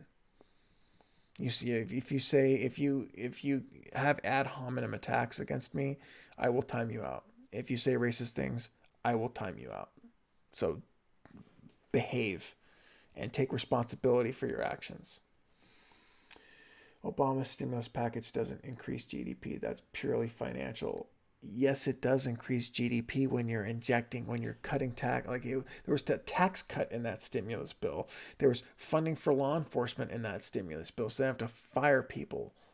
I mean, what the hell? Yes, it does.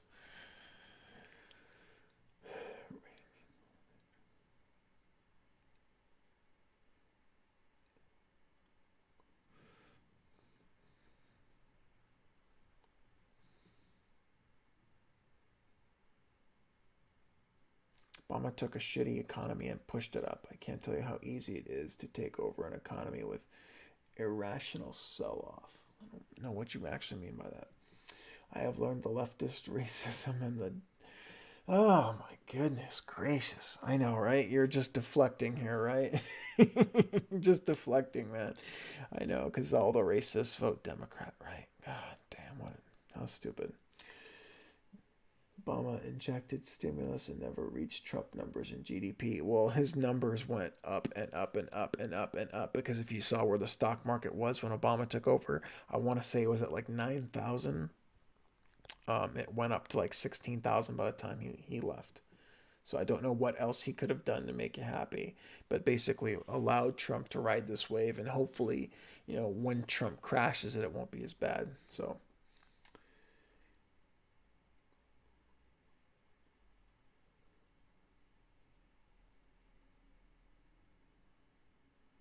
yeah, I meant Dow Jones.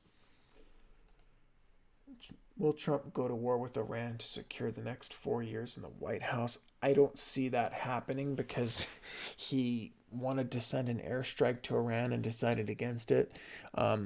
As stupid I think Trump is, I don't think he's unwise enough to go to war with Iran. I don't see that actually happening. I think that we're in a very unique time in America or in the world where we kind of don't want to go to war.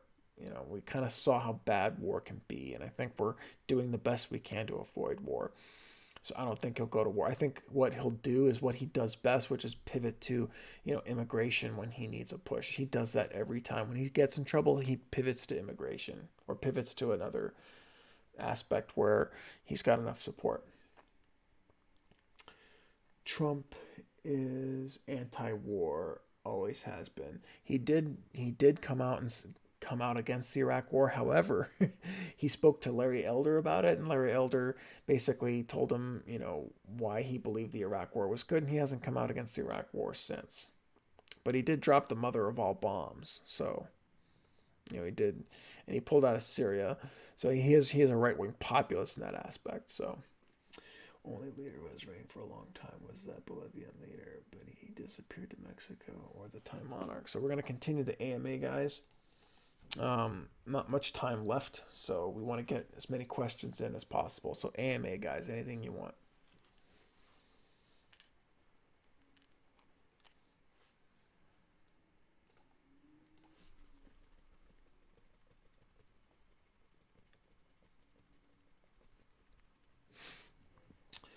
Look, do you know how economic cycles work? Obama took over at a really easy point. Recessions are a natural process. This was not just a recession. It was not just a recession, okay? It was fucking hellfire and brimstone, bro. So get that part right. I mean, I love how you make excuses, right? Like Obama couldn't have just done things good to help us get there. It was just a boom and bust cycle of an economy, right? It's just a boom. If the cycle theory was true, we'd be in a recession right now. It's been 10 years, been over 10 years. We'd be in a recession right now if that were true. So you're wrong twice within your first two sentences. Think buy low, sell high. Obama entirely underpriced stock market. Of course, will go up. Everything was capitulated on markers far below. Go read Buffett reports talking about blah blah blah. Fucking kind of Citibank trading on 2 cents on the dollar with toxic acts. Of course, it will go up like dust settles. Yes, but if you don't know what you're doing, it could fucking crash. If you sat there and did nothing, it would have been even worse.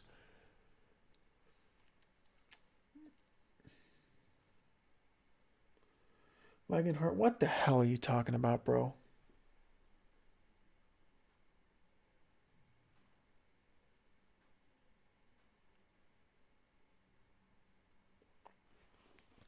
Let's get back on point with questions, guys, because I am running out of time, and I'd like to get as many questions in as possible.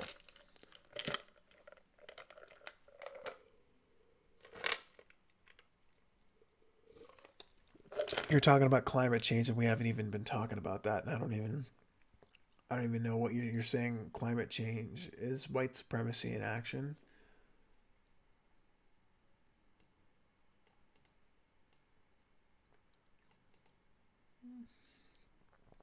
I mean, climate change policy in favor of reducing carbon emissions is science. It's science.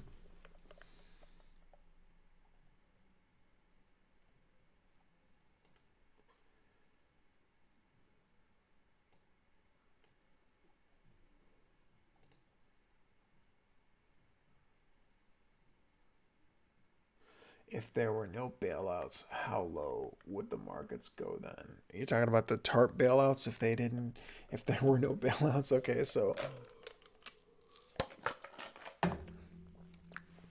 the problem with the 2008 recession was all the banks, investment banks, were going under. They went under. They were the ones that were supplying companies like GE with loans so they can make payroll. I mean, GE was making phone calls saying we can't even make payroll because they were loaning everybody.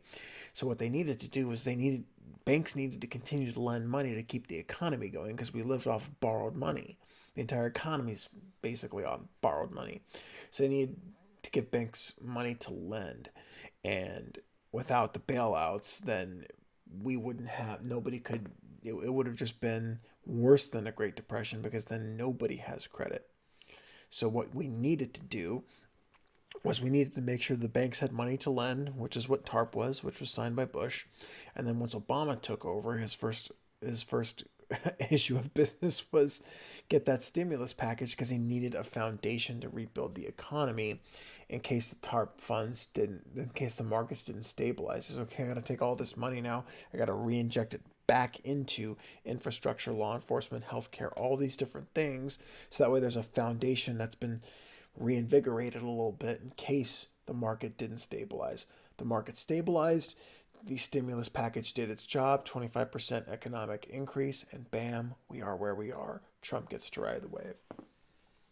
Nobody has credit, but the institutes go. Nobody has debt either. Nobody has debt either. You don't have to re-stimulate. Yes, you do. Housing bubble crash. Leftists want to recreate it as if nothing happened. You don't give out loans to people who no ability to pay it back. Yeah, you don't give out loans. Okay, so this is the one thing that like Republicans like to talk about when it comes to like predatory lending. They like to blame the people that took the loans, okay? So right now I'm in my house, right? I have a mortgage on my house. I couldn't have bought that house without a mortgage unless a bank lent me money to buy the house. So therefore, I can't make a bad decision unless the bank or the mortgage company allows me to make that bad decision by funding that bad decision. So in effect, the housing bubble, part of the recession was the housing bubble, was caused by mortgages making bad decisions. That person can't sign the paperwork on a house if the bank doesn't allow them to buy it with money that they lent. If no bank allowed those people to buy houses, nobody would have gotten those houses, but they allowed them to. That's how mortgages work. You can't buy something on borrowed money unless someone's willing to borrow you that money. It's simple logic.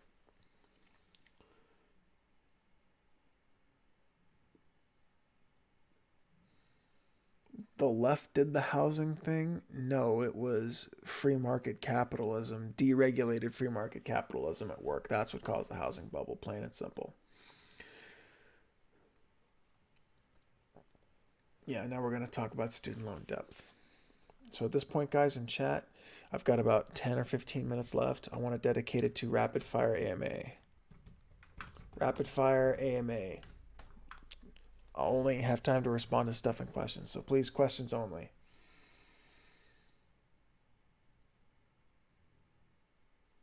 Rapid fire AMA, guys. Ask me anything.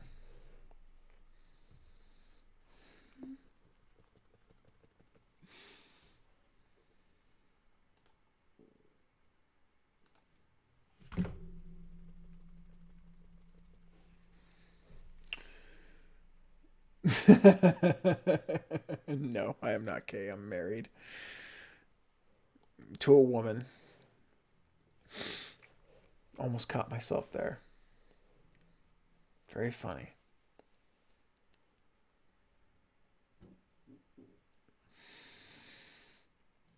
Do you believe trans is a mental disease? That's a good question.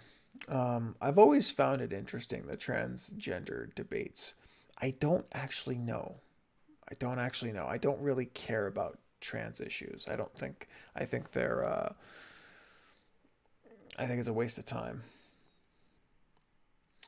Okay, quickest one. Socialism has failed over the past few years, and Bernie's policies have tried to push that agenda. What are your thoughts on the failed system of socialism in Berkeley?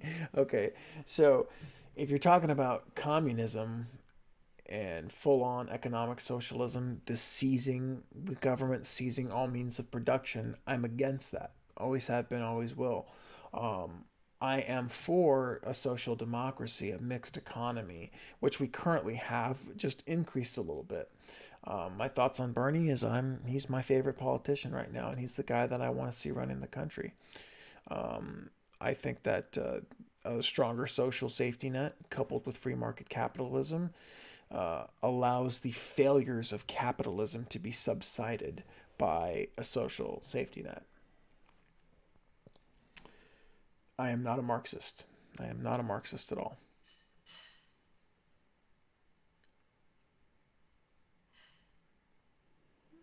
Yeah, I don't believe in seizing the means of production. That's essentially why communism fails, is because they've seized all means of production. The government owns anything, and I don't think the government should own everything. But I do think the government should be in charge of public safety, public health, um, transportation, um, public utilities, things of that nature. I think the government should be in charge of that kind of stuff. They should be the referees, the guardrails, the safety nets of our society. Knows that capital. Knows Jesus. No, I'm not religious at all. I find religion to be silly. I think anyone that believes in God is believing in a fairy tale. That vaguely sounds like martial law. No, it has nothing to do with martial law. But Bernie goes beyond that and wants to pay for all schools. Well, we already have K through 12 public education in this country. Everywhere, every municipality, every county has public education, and we have even a state school. You go to like Washington State School or any California state school. The tuition's subsidized. It's not as cheap as it used to be, but it's subsidized tuition. He's just, like I said, all Bernie Sanders is doing is taking our current mixed economy and trying to expand it a little bit. So keep rapid fire AMA, guys. Keep it up. Rapid fire AMA. A few more minutes left here, guys. A few more minutes left.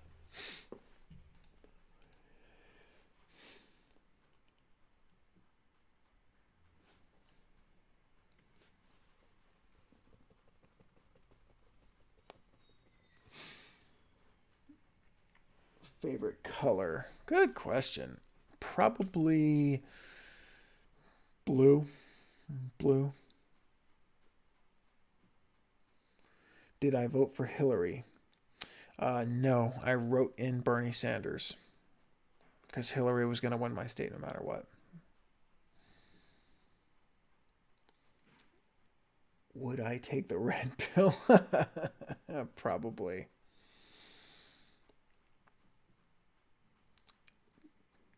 Do I like the Cybertruck? Funny story about the Cybertruck. Okay, so I'm a big fan of Tesla products, right? I first saw the Cybertruck and I was like, what the fuck? What the fuck are they thinking? Like, this is stupid. And then the more I saw it, I'm like, that might be a truck I might want to buy just because it's a head turner. So I'm a Cybertruck fan, man. I support it. It's something different. So yeah.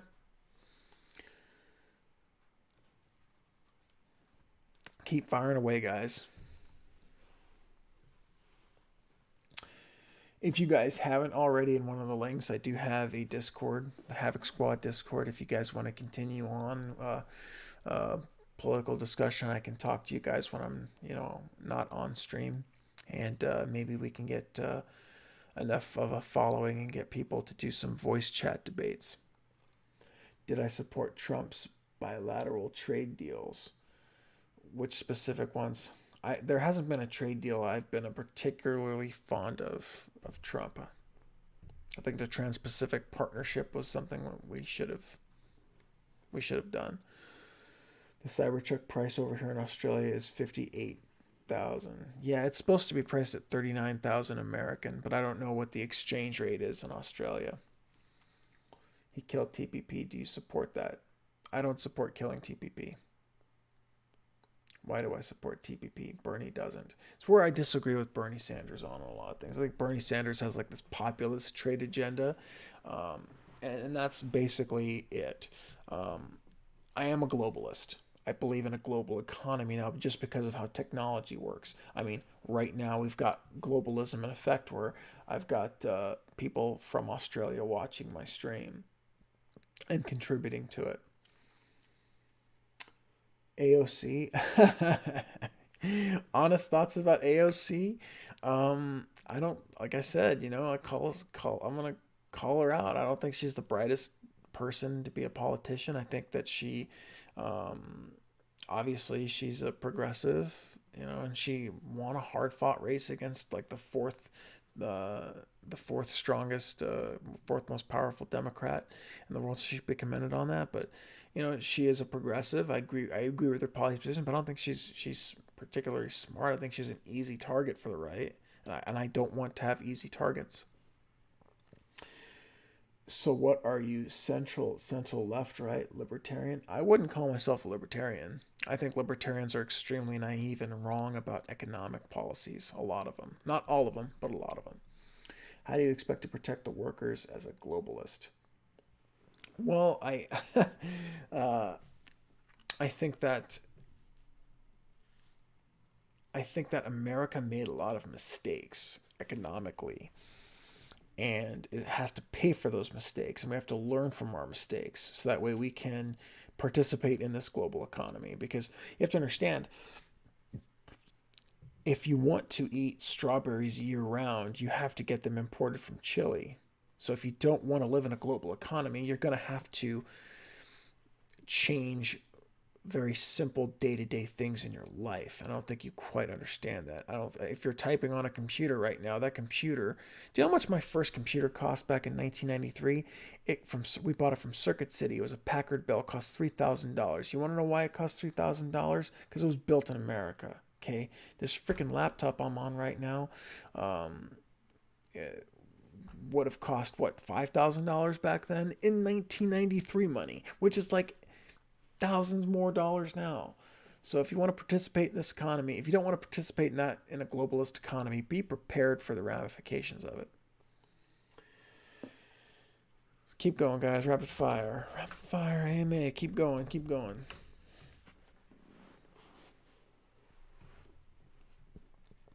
Shipping something from US to Australia cost a shit ton. Well, it depends on the margins. I can't tell you, I can't give you the margins on everything, but clearly there's product. I don't think Australia, I don't know in depth the trade, how much trade the United States does with Australia. Wagon Heart, thank you for the follow, bro. I really appreciate it.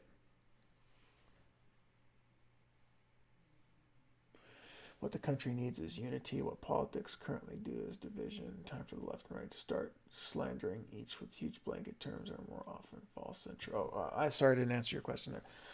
When it's time for the left and right to start slandering each other, huge blanket terms that are more often false than true. Let me reread that question. What the country left and right to start.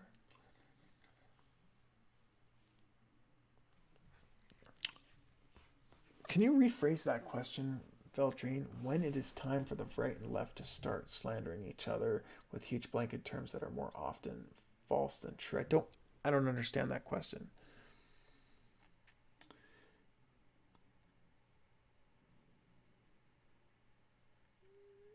Yeah, I mean, everyone does business with China. I mean, it's dirt cheap fucking labor.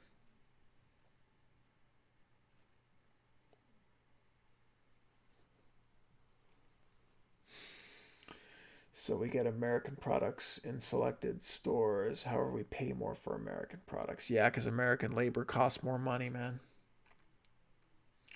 You can do bilateral trade deals while protecting workers from unfair practices on a case by case basis. Why does it need to be multilateral?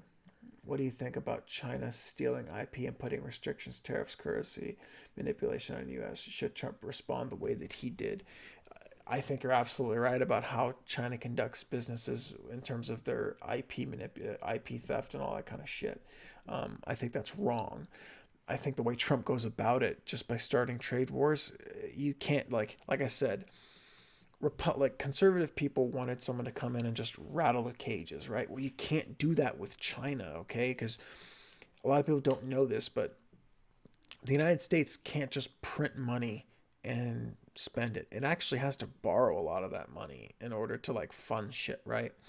So a lot of people don't know this, but right before the Great Recession actually was known, Russia and China knew something was going on and they were about to pull all of their assets out of the United States, and that would have crippled us. Like, it literally would have just severed our spinal cord. We would have been a quadriplegic at that point.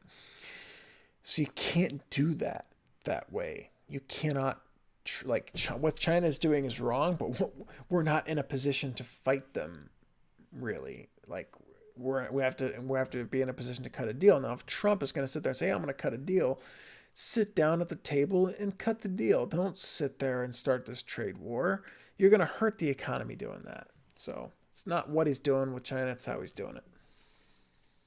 China relies much more on us. That's debatable. That's debatable. Australian dollar is definitely different since it's under a certain Commonwealth. Yeah, isn't it true that the Queen technically still owns Australia? I've heard that about Canada too. Rapid fire AMA, guys. Keep the questions coming, man. Keep the questions coming. If you guys keep rapid fire, I'll keep streaming.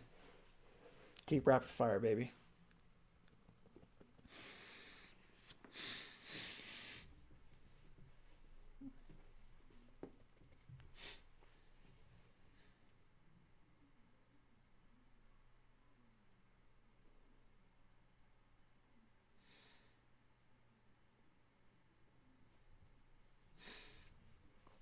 Rapid fire AMA, guys.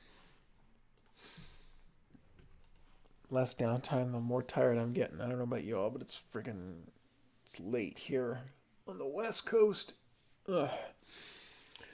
Well, no, the Queen has no power. She doesn't own the country. She just goes to events. That's all.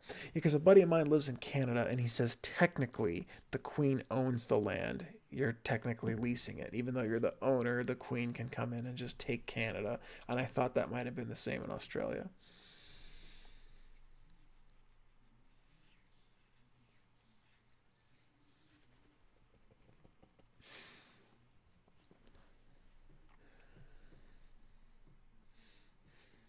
What do you think about Europe importing mass refugees? Good question. um,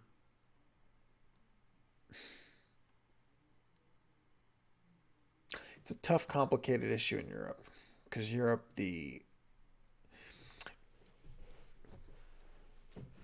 so you go from like France to Germany, right? France and Germany compared to the United States is very, very small, but culturally very different. Porting mass refugees like that in those type of countries that are much more homogenized than the United States is tough. I haven't honestly kept up enough with what's going on in Europe, but I know they're having a lot of challenges there, especially in Sweden. So I'm sorry, I don't have the best answer to that question. Is it dangerous for our country? What do you think of open borders? Dangerous or safe? I mean, I I tend to be very libertarian when it comes in immigration. I think anybody that wants to come here and work should work.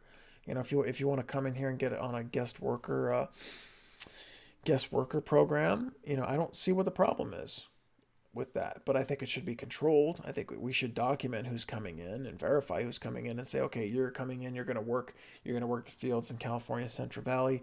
You got 6 months to work the fields. If the guy likes you, wants to keep you, maybe we can get you on a temporary green card resident status or something like that.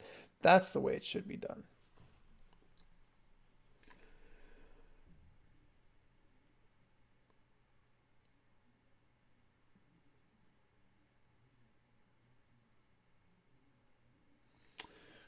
Should they go through the legal system to enter the country? Yeah, like I said, 90. I think that we should definitely have a very easier guest worker program, easier work visa program. Right now, getting a work visa is tough. Like if a company wants to bring in an immigrant to work for it, that's called the free market, and I think they should do it. They should document who's coming in and give them a guest worker program.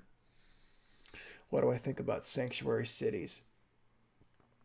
Well, I live in a state that has quite a few sanctuary cities. They're extremely, extremely unpopular. Um, and I don't think that I don't think that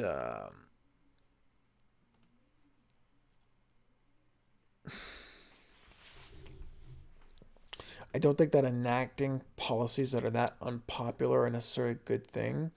The problem is though it's a municipality that's doing it, because like if you're a conservative and you're a states' rights person, right, you don't want the feds coming in, and this is where conservatives are hypocrites, where they want the federal government to come in and crack down on everything when it comes to immigration, and the municipalities are like, no, we're going to limit our cooperation, so it becomes like a state right, municipality right issue, and that's where conservatives can kind of be a little hypocrites on it.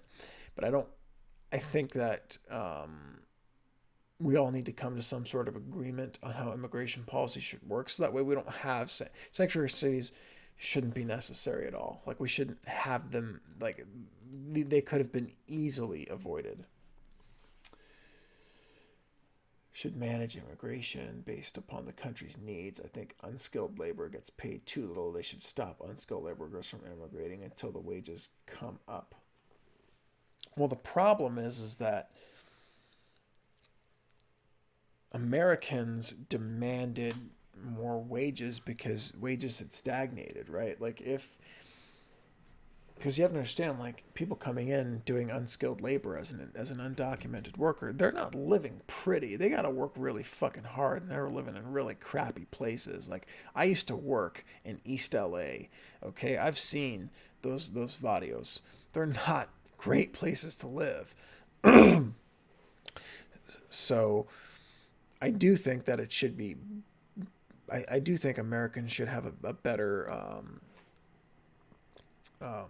chance, but it's all free market. I'll give you a perfect example, right? So, I live in the Sacramento area, right? I go sometimes to a more upscale part of Sacramento area to go out to eat, and I went to this fast food joint, kind of like a casual fast food joint. And it was nothing but younger high school white kids at the counters working. The service was so bad, they didn't want to be there, right? They were just there because their parents were yelling at them to get a fucking job. And they did a shitty ass job. So it's pretty clear that these young white kids don't want to do hard labor. And they did a really shitty job. Where I go to the Carl's Jr. up the street, and it's people that are clearly undocumented workers, and they did a fantastic job. They were fast as hell. So until Americans can step their game up, they're going to go to where the market is going to go for the cheaper labor that's more effective.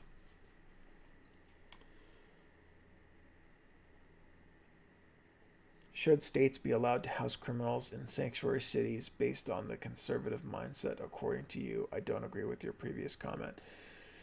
Should states be allowed to house criminals in sanctuary cities based upon the conservative mindset? Well, the conservative mindset is a states' rights thing, right? Like, the federal government shouldn't come in and infringe upon or force the cooperation of municipalities.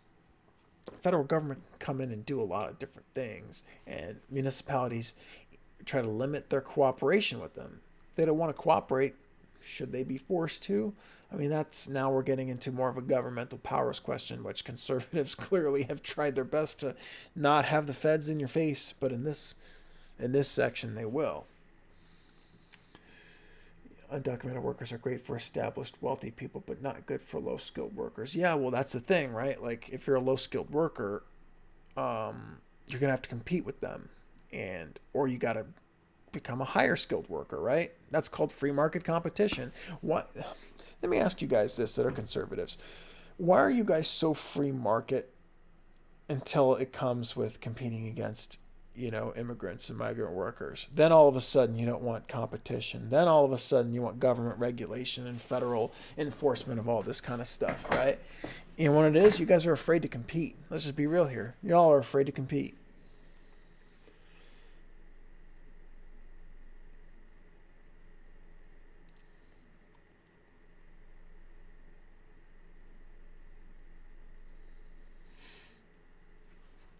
Keep going with rapid fire, guys. Keep me awake here. Keep me awake with the rapid fire AMA chat. You guys are doing great.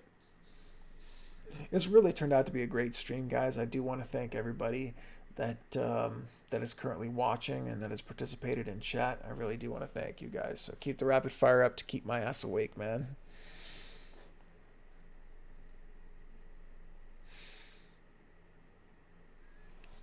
Actually, since it is Thanksgiving, I'm going to ask you guys a question.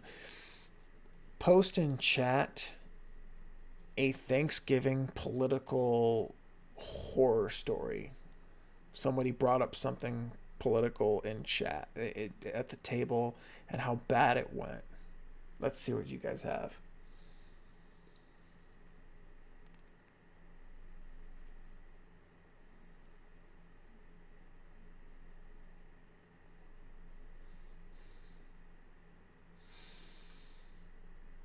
I think nation states are better than the alternative, so I want my nation to be as strong as possible. That might be protection. Yeah, even though like I'm a liberal, I do believe in like states' rights. I think that living in California should feel different than living in Arizona and Nevada, and it is true. Those places are much different, and I think we should have the right to choose where we want to live, and we can. We can pick up and move whenever we want. No one says anything. Most of my family are anti-Trump, though. Yeah. I'm confused as shit. What politics are you on? Which side? I'm a pretty liberal Democrat. Yeah, I'm a pretty liberal.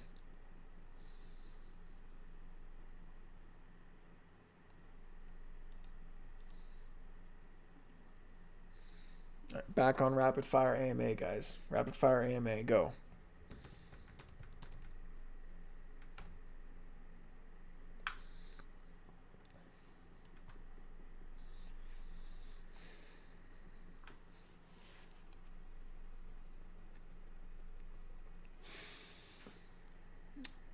I am not a socialist. I'm not a communist, but I'm a liberal. Yes, that's correct. I am not. I don't believe in seizing the means of production. No. I would call myself a social democrat. Definitely a liberal social democrat. If I could model the United States right now, I would model it like a combination of the Nordic states, more particularly Denmark and Norway. The Scandinavian states, Norway and Denmark in particular. If I could wave a magic wand. Nation state is like a country. I want my country to be as strong as possible, and that includes some protectionism. Yeah, I mean, I want my country to be strong too. I want the federal government to have the strength to uphold my federal civil rights. Quebec Nordiques. I don't understand Canadian politics well enough to know like the provincial battles that go on. I know I hear a lot about them because I used to be a guild master of a WoW guild, and we had members that were from Quebec and members that were from Ontario. And they used to always they were friends, but they would kind of snipe little things at each other. So I'm learning a lot now about Canadian politics, especially with Trudeau in office, because he's like Mr. Liberal, right? So it's getting pretty interesting to hear, stuff coming from Canadians.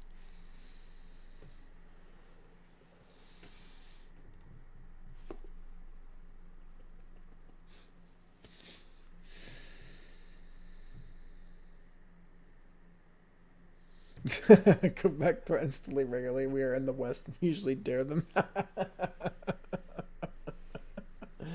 Oh. So Epic, you're back, man. Welcome back, bro.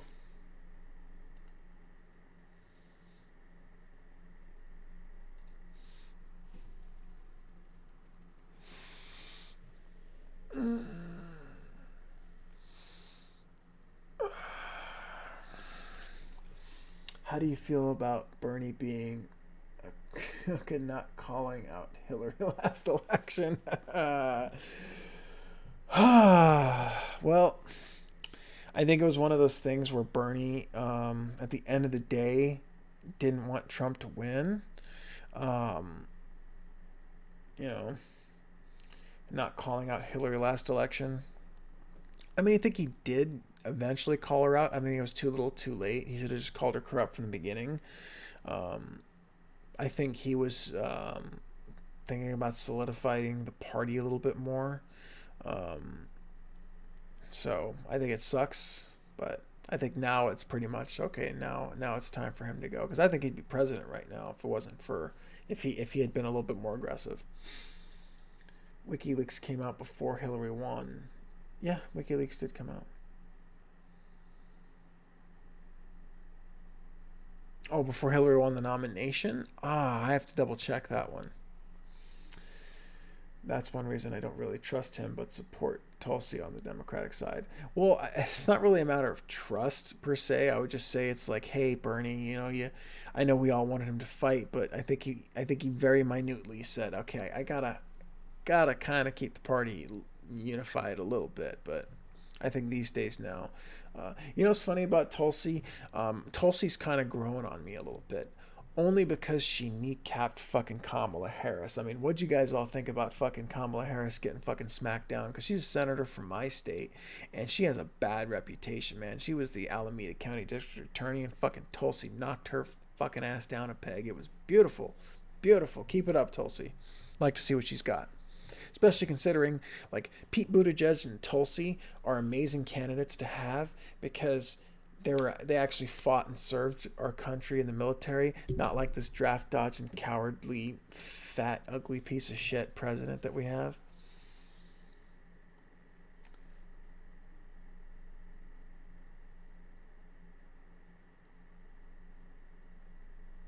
Yeah, I agree. Kamala's not a good candidate. Yeah, I know. Trump had bone spurs, right? Yeah, what a pussy Trump was. Trump's a draft dodging coward, and you know it. And if you were honest about it, just be honest about it, man. Like, a lot of candidates have flaws that we agree with, that we disagree with. Just admit it. He's a draft dodger. Come on, bro. Yeah, Kamala was basically Hillary 2.0, right? That was essentially what was going on with her. But I'm glad that she got knocked off because she was practically a freaking right winger when she was the Alameda County District Attorney. Man, she was locking everybody up.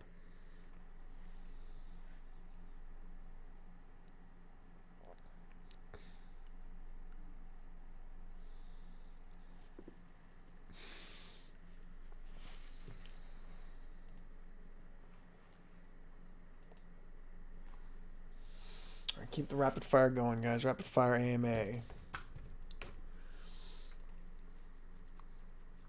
I don't think I covered every one of my political stances, so maybe we can get some questions on that.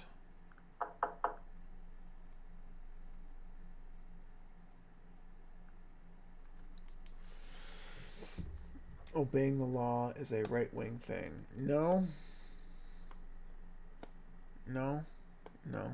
Obeying the law should be a human thing in a civilized society.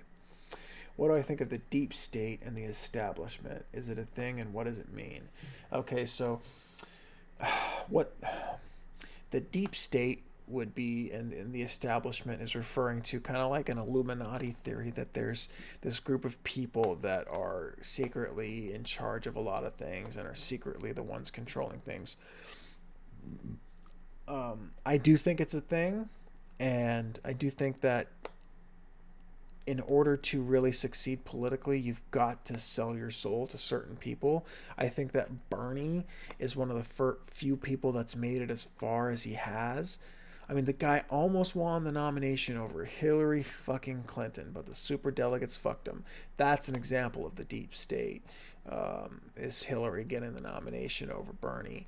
Because but yes, to answer your question, I do think that there is an establishment of people that control, like I said, watch The West Wing, because there's a lot of that shit in there where you got these candidates, right, and the DNC pulls support over a candidate or pulls support in for one that they want to perpetuate their agenda, because there are just certain things you can't do unless you have money, and certain candidates can't go out and get that money to run their campaigns unless they get blessings from certain people or funding from certain people. So I think it sucks, but I think that electing someone like Bernie would basically kill that deep state. It would put a freaking body shot right into the deep state.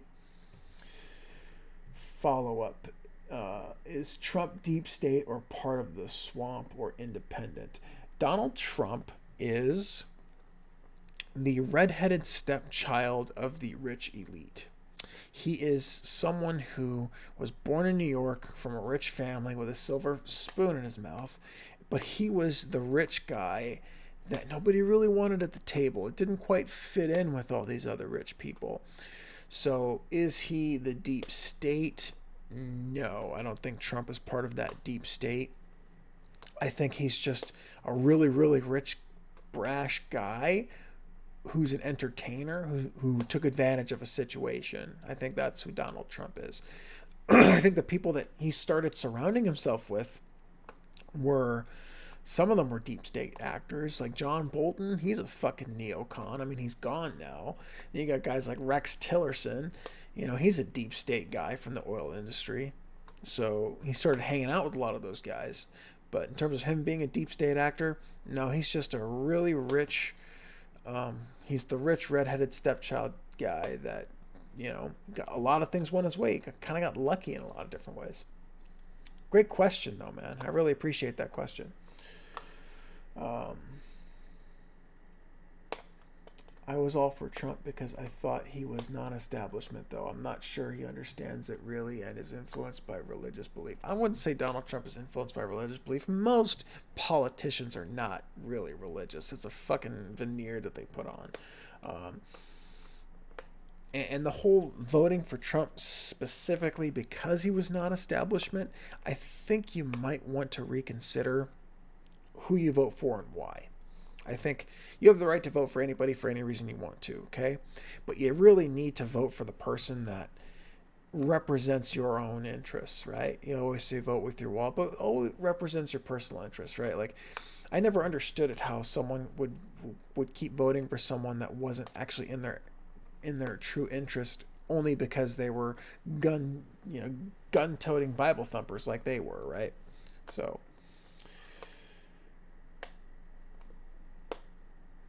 yeah, Trump doesn't really understand the deep state. He doesn't quite understand what he got himself into, but he did get some of them in his administration. But all those guys were all opportunists. They're in there to take advantage of it. What did John Bolton want to do? He wanted to go up and blow up Iran.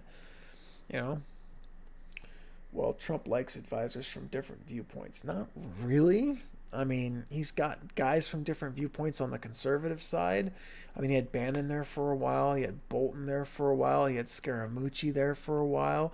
But he doesn't quite know what he's doing, so he can't keep anybody around. I mean, he had his own Secretary of State, Rex Tillerson from the oil industry, calling him a fucking idiot. I mean, Rex Tillerson doesn't know shit about, politics, but he was smart enough to know Trump was stupider than he was. I disagree. This vote your interest seems horrible to me. And why does it seem horrible to you? You got to vote for your own, vote for the interests that you have, right? Like, some people vote for, like here's the thing, right? If you're voting for a candidate that's going to enact policies that's going to make you lose your job, that's going to take away your health care, but he likes guns and he thumps the Bible, is that really who you should be voting for? Because he likes guns and he thumps the Bible, or at least says he does? No, you're not going to vote for that. You shouldn't vote for that guy, but you do. And you deserve what happens to you at that point. Voting day is one day you vote in the best interest of the country, not necessarily yourself. No, you have the right to vote for whoever you want for whatever reason you want to. You don't vote for like the best interest of the country. That's so subjective, right? Because those are tough questions to answer. But no, you vote for whoever you want for a reason you want to. That's your vote. That is your right as a citizen. That's why they have that's why they have the term yellow dog Democrats, right? There are people out there that would vote for a yellow dog before they vote for a Democrat. Or for a Republican, excuse me. If everyone votes in their own interest, it goes for the majority anyways. Well, it depends on what they're voting for, right? Am I anti-Antifa, and do you think they used fascist tactics? I am not in favor of offensive violence. I'm not in favor of the violence Antifa does that is not warranted. I'm not in favor of them throwing the first punch. But I am if they're gonna, like I said, if Antifa's on one side of the fence and the KKK's on the other, and I had to stand on one side of the fence, I obviously I'd stand with Antifa. But I'd rather not see the violence. But like I said, their body count is 0. That's their body count, is 0. You like congressmen voting their interest, whoever gives them the bigger bribe? No, I don't like congressmen voting their interests. I like citizens voting for politicians who represent their interests. And I think Congress people should be held accountable for doing things against their constituents' interests. If conservatives are so bad, then how come they are always kind enough to trickle down some money to me? That's a good one. Oh, that's a good one. They'll trickle down something on you. It ain't gonna be money. What do you think about people blocking cameras with their bodies and signs to stop free speech? Blocking cameras with their bodies and signs to stop free speech. So here's the thing about free speech here. This is my free speech rant for all of you conservatives out there. What I'm noticing a lot right now from a lot of people on the right is they equate free speech with the freedom to say anything you want without any type of ramifications whatsoever. Free speech in this country means you have the right to say anything you want in any manner that you want, whether it's symbolic or verbal or written, without the ramification of being arrested by or silenced by the government. You have to be prepared that something you say might make someone not like you. Like, for instance, if you were in chat right now to say you have the right to say anything you want, but if you do it in my chat room, I have the right to get rid of you, right? I do. There's ramifications for things that you say. So if you say and do things that people don't like, expect ramifications. It's that simple. It's that simple.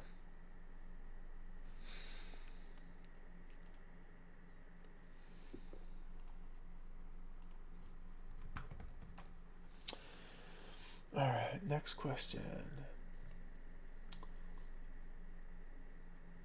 Does not mean freedom from consequences. Yeah, thank you so much. Thank you so much, Kiara.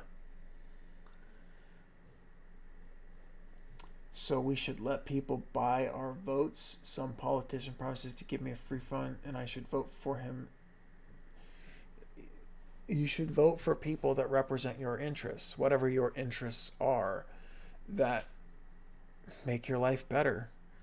I think that's your right. You have the right to vote for. If you voted for a politician because he said he'd give you a phone, you have the right to do that.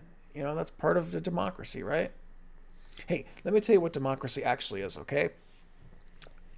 If there's 100 people in a room and they all decide what they want for lunch, right? If they want In-N-Out or Jack in the Box.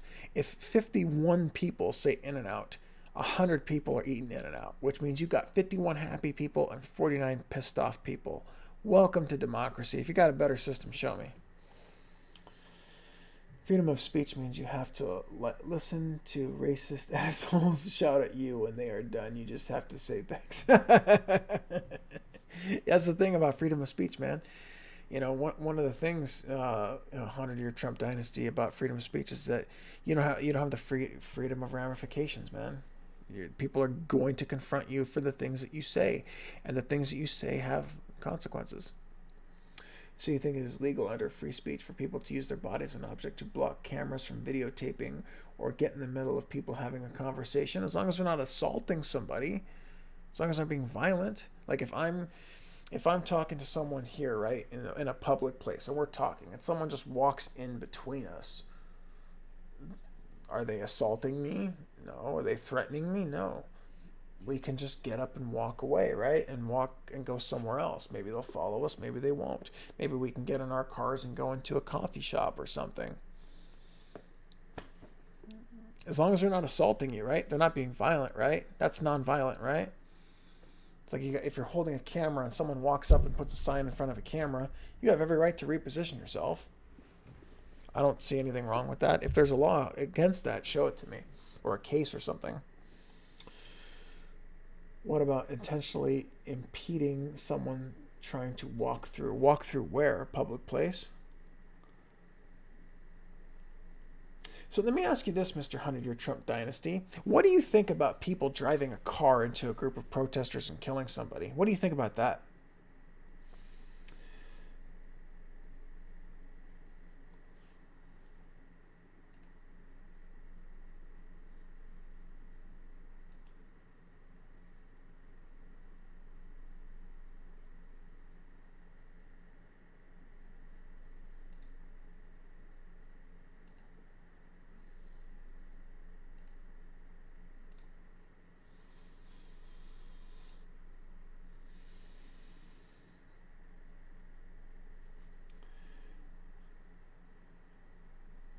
Yeah, is there any law against screaming in your face?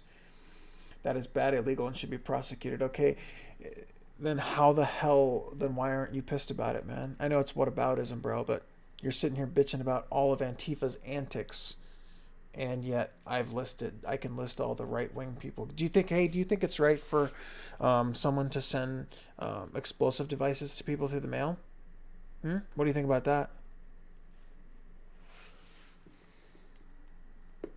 I know he's fishing for all these Antifa. Do you think it's wrong that yeah?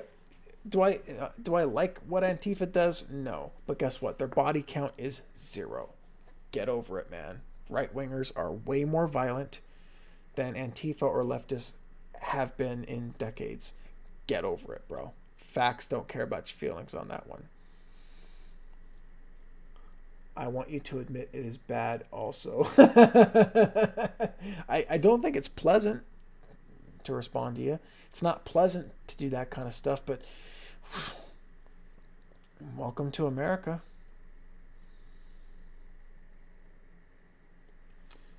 I want to change your mind. Open for a call. All right, you want to go in Discord voice chat? Let's do it. Let's go into debate 1 politics.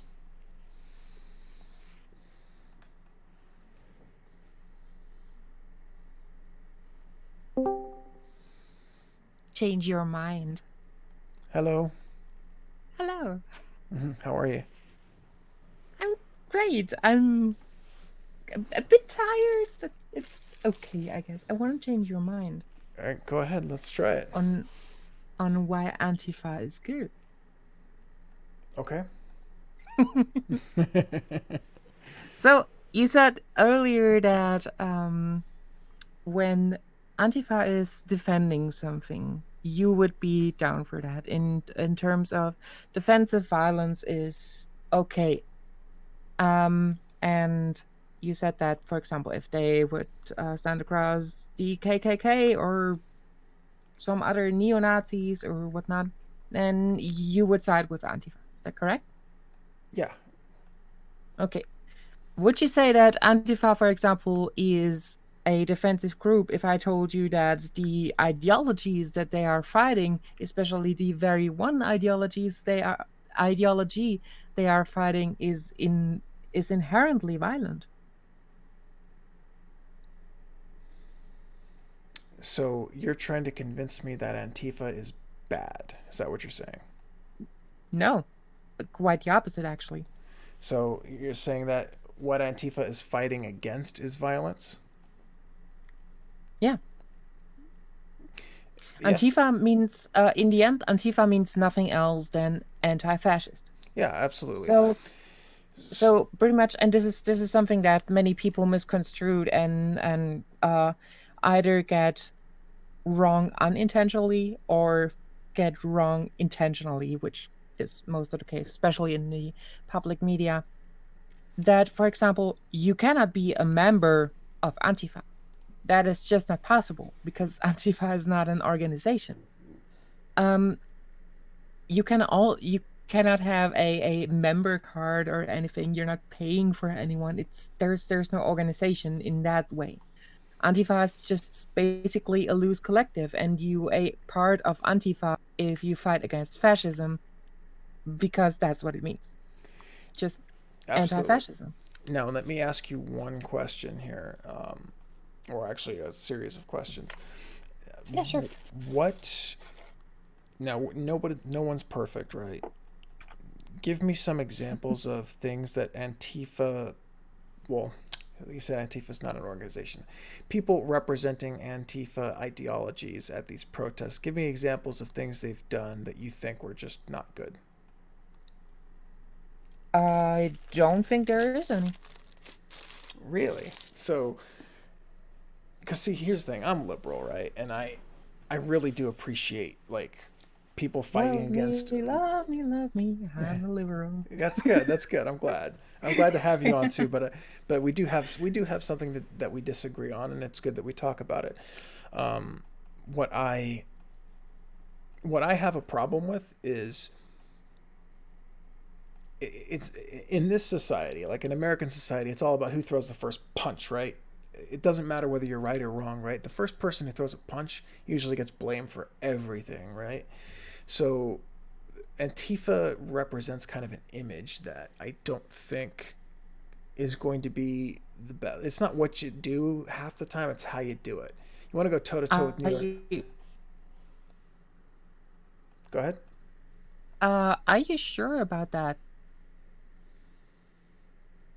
Oh, Yeah. How? the people you are pulling into your chat are bad. I've seen them before. So, are you sure about that sentiment that the people who throw the first punch are the bad guys? No, what I'm trying to tell you is that in our society, people who throw the first punch tend to get blamed. And Yeah, that's what I mean. yeah, absolutely. They tend to get blamed for everything. And Would you say that about the McCarthy era as well? the which era? The McCarthy era? The Red Scare? Yeah, absolutely. I mean, Because McCarthy was kind of throwing the first punches there. well, the problem is that like he was he was throwing the first punch against like the communist scare, and that we had to fight against communism and all things of that nature. But the problem is it's all. But he's not seen as the bad guy, right? Well, after now he's seen as like a freaking hate monger, right? Like McCarthyism in unto itself has become a verb to describe a blanket. But he wasn't attack. back then. It wasn't back then, but it is now. There you go. So here's my question though: is that in life you could be right about a subject? Is it possible that your execution could harm your goal? I do not think so, no. So you think and there's that a the simple means... reason for that. Why? Why? Some of people in the chat don't really understand. It's very simple. It's the tolerant paradox. Okay, Popper. Explain.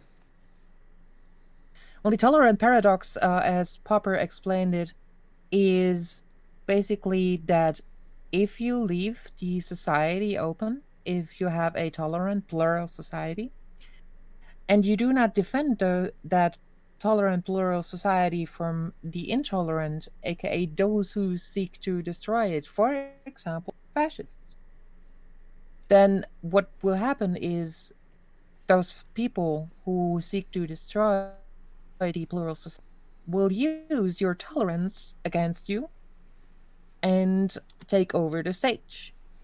And then in the end, they will destroy and abolish the plural society. That is the very paradox of it.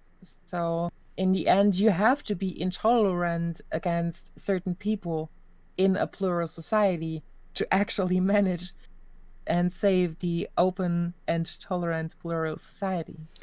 I agree with you that I do think that it's good that in America we are very intolerant of people who are racist. I am very much in favor of that. And that's why I'm always in favor of Antifa showing up at all of these places to make sure that they know that there are people out there that are willing to stand up to those people. Absolutely.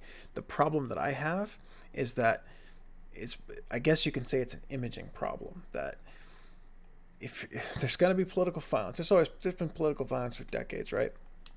The problem with political violence is you have to be perceived as being the victim, unfortunately. Like, it has to be shown that, oh, the big bad Nazis, once, because right wingers are more violent than left wingers these days. The problem is that Antifa isn't the best image in that political violence, because there are things that I've seen them do that I don't agree with, that I'm like, hey guys, tone it down a notch. If they throw the punch at you, defend yourselves. But like throwing fireworks into a crowd for no reason, I'm not so sure I agree with that. Where did you see that? That was in where was it? Was that Berkeley? They were throwing fireworks into crowds at Berkeley and shit like that. And Portland. What crowd? A crowd of right wingers. Let's pull it. You want me to pull it up on YouTube?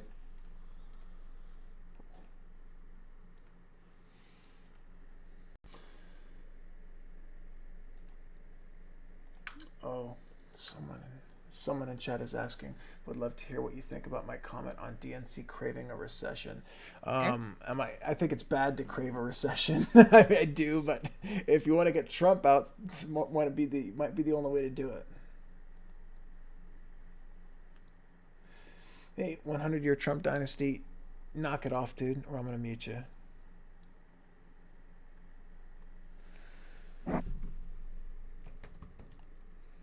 Uh,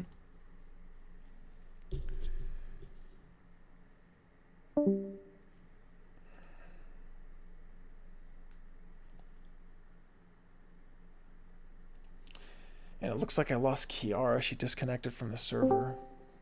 Hey, you're back. and here I am. Sorry. Hey, sorry. So yeah, there's I'm looking on YouTube right now for I think it was in Berkeley where the rockets. Oh yeah, it was the Mm-hmm. So the people in Berkeley were mostly fascists, right?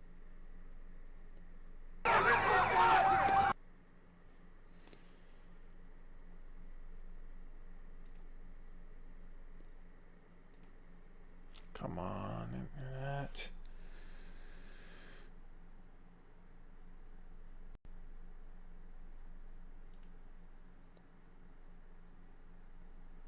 So I've got this thing. Antifa protesters throw object at fireworks at police. Now they're throwing fireworks at police.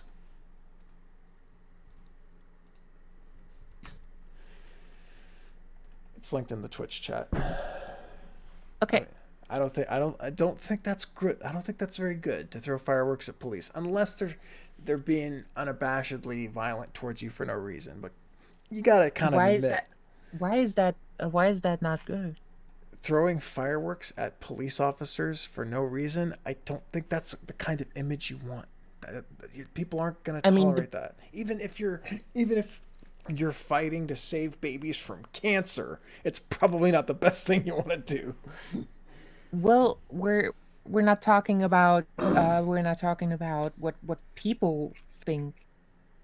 And first of all, again, here we are with the fact that Antifa is not a organization. Basically, everyone who's anti-fascist is a member of Antifa, if you want to call it that. So it's hard to pinpoint, for example, if the person who threw those fireworks at the police was actually part of Antifa, who was considering themselves a fascist. So let me understand what you're saying here. Let me understand what you're saying. For all we know, it could have just been and this is actually happening. I've seen that happening on demonstrations in Germany, where fascists were going on leftist rallies to hijack those rallies and start shit like that. I do not get me wrong here. Right wingers are more violent than left wingers here. But what you're essentially saying is that during these political violence is that because Antifa technically isn't an organization, that it can't be held liable for bad things that are done. Let me respond to that by saying Antifa is clearly organized in a manner which, because they all show up wearing black with weapons, and you know what the black is for, right? I would call that pretty organized in my opinion, because they all show up at the same place at the same time. So maybe they don't have a president, right? Maybe they don't have a freaking office building and shit like that. Okay, they're pretty organized here. No, I'm getting animated. Don't worry, it's not disrespectful. But go ahead. Let me ask you something. Was the civil rights movement organized in a way that people just came together to demonstrate for a common cause, or was it organized in a way that there was one overarching organization that rallied everybody at the same time? Well, of course, it wasn't like one paper organization, but there was clearly a leader at the helm along with several lieutenants, right? Then who was the leader? That was Martin Luther King Jr. Was he the only leader? Well, there were several Were other there no people that were others? involved. Obviously, there's several other people involved. But the point that I'm trying to make here, it's a very Were, simple point. were they voted for maybe in any capacity or Well, something? an organization doesn't have to be democratic. It could be a Okay, so benevolent who made dictatorship. him leader? He the same reason how people become leaders in communities that don't vote. They have the strongest voice and they have the best ideas and they have leadership capabilities. So let me ask you this question though. Like, what goals do you think Antifa can actually achieve by just walking up to people for no reason and just being violent with them because they're racist? Well, they can disrupt right-wing demonstrations, for example. Well, the problem is that you Antifa does a very good job of making horrible right-wing pieces of shit look like victims. They do a very good job of that. Can you at least admit that? Oh no, I would say that is definitely not the thing that Antifa does. In fact, the only people that make right wing, or outright fascists, for example, like Richard Spencer, look like victims. That's our media. Well, that's the thing. Like Richard Spencer is a That's, for piece of example, shit, media. but he That's but for he example, like people like he got Alex Jones. decked in, he got decked in the face and people felt sorry for the guy. I'm just like, God damn, man. Like And there are better just the same ways. amount of people fucking laughed their asses off Well, and celebrated that. but that's a bad look though because now you're saying, "Oh, the leftists are laughing at that violence. How dare they laugh at Not that just the violence?" leftists.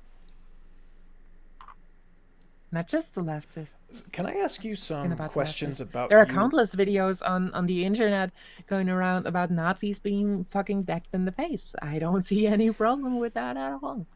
Well, can I ask you a few questions about you politically, like where you stand politically on the fence, so I can gauge just to get to know you? Sure, go ahead. So, like, would you call yourself a liberal or a leftist? I'm definitely not a liberal. You're a liberal, but you're not a leftist. No, I'm definitely not a liberal. Oh, you're not a liberal. What are you then? I'm an anarcho-communist. Anarcho-communist. I love it. I love it. Thank you so much. This is going to be fun. And where are you? It sounds like you have an accent. Are you? I'm from Germany. Oh, you're from Germany. Do you Yeah, currently live in Germany? I do. Really? Yeah. So what's your opinion on all this Trump shit, man? Are we the laughing stock of America? You mean the laughing stock of the Of the world? world, excuse me. Yeah. Uh, well, it's hard to say. Let's just say it's hard to point fingers at the moment, especially from Germany's position when we have literal fascists sitting back in our parliament. So yeah, So um, how did you become an anarcho-capitalist, if you don't mind me asking? I'm not an anarcho-capitalist, Oh, excuse me, anarcho-communist. anarcho-communist. My bad. The other one is a bit of a difference. Yeah, yeah. Very simple. It's a journey. You know, I've been on the liberal side of things. I've been on a nationalist side of things. I've been on a social democratic side of things. And throughout all of these years, interestingly enough and ironically enough, people kept telling me that, well, if you get older, you're gonna be more conservative. But kind of the complete opposite happened. The thing is that the more I got into theory, actual philosophic theory, political, or I started learning about our system, how our system works, how capitalism works. Um, the more I got disillusioned by it, and then I got into actual politics. I ran for offices. I ran for a city council, for example, and I got disillusioned by it because I saw the system working and I saw that there was basically nothing happening. to help those who needed help.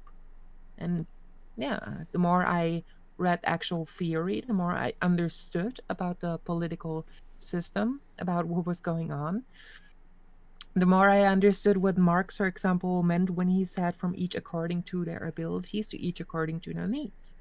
And the more I understood what it meant when Kropotkin, for example, said, an injury to one is an injury to all. I'm 30. That's pretty interesting, though. It's a pretty interesting journey because I've actually never met a real life anarcho-capitalist before, or excuse me, anarcho-communist. Why do I keep saying capitalist? Goddamn. I do not know.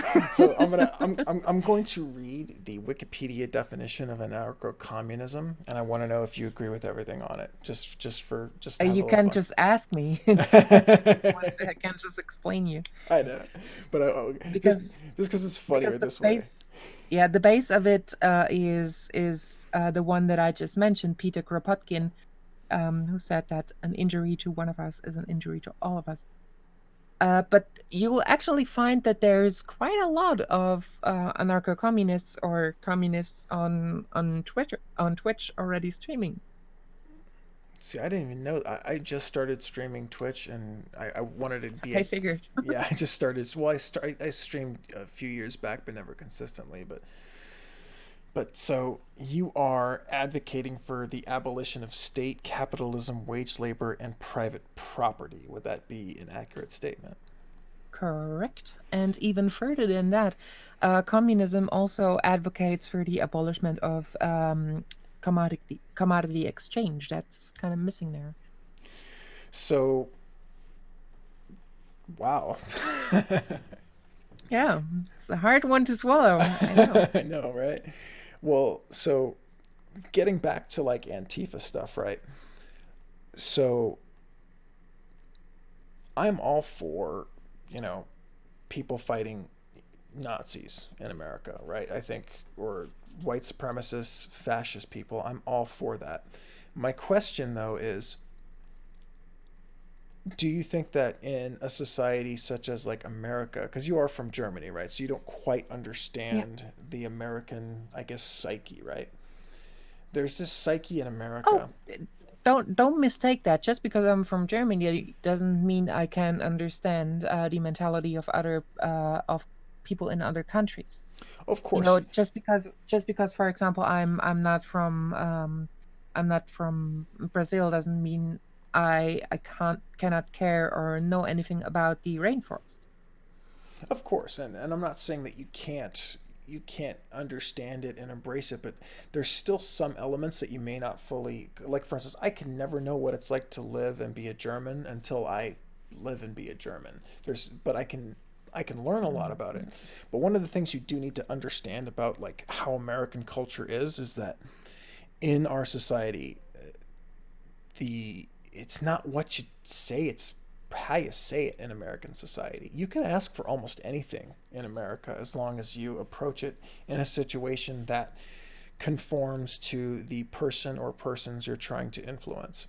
And Antifa does a very poor job of appealing to the masses. They really do. They do a very poor job. And in fact, they become cannon fodder. That's why we're talking about it right now. They're such a minute really in the political spectrum. They're so minute, but because we had someone in chat constantly bring them up, you know, that we're sitting here talking about it. I mean, most of the people you have in chat right now are just deeply right wing grifters. I Honestly. agree with you on that one. I knew I was going to attract them, but I can't, I'd like to know how I got an anarcho-communist into my Twitch stream.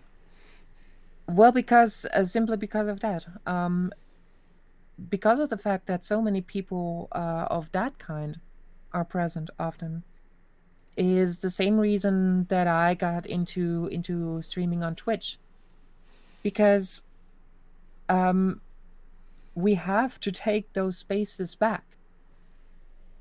Those spaces are very often occupied by people on the far right, people who often lead people down, lead their viewers down a even darker and darker pipeline.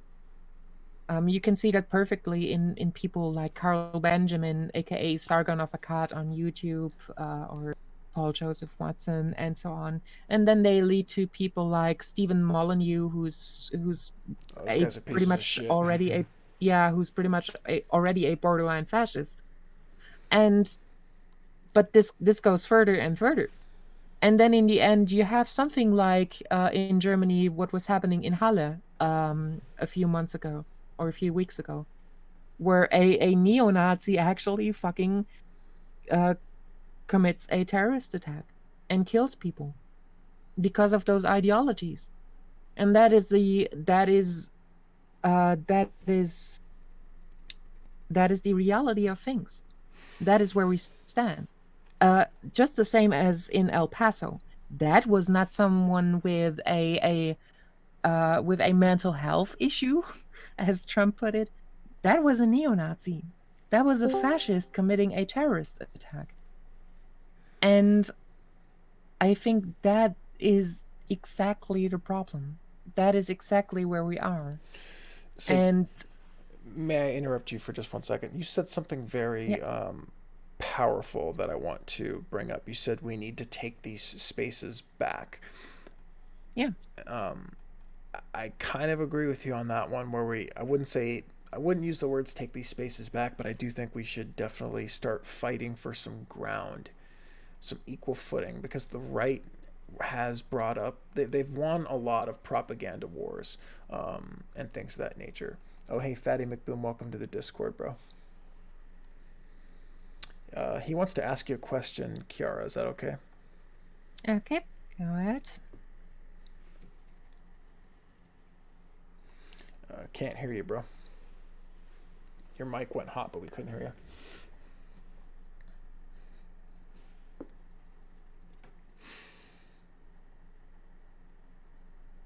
I still can't hear you, bro.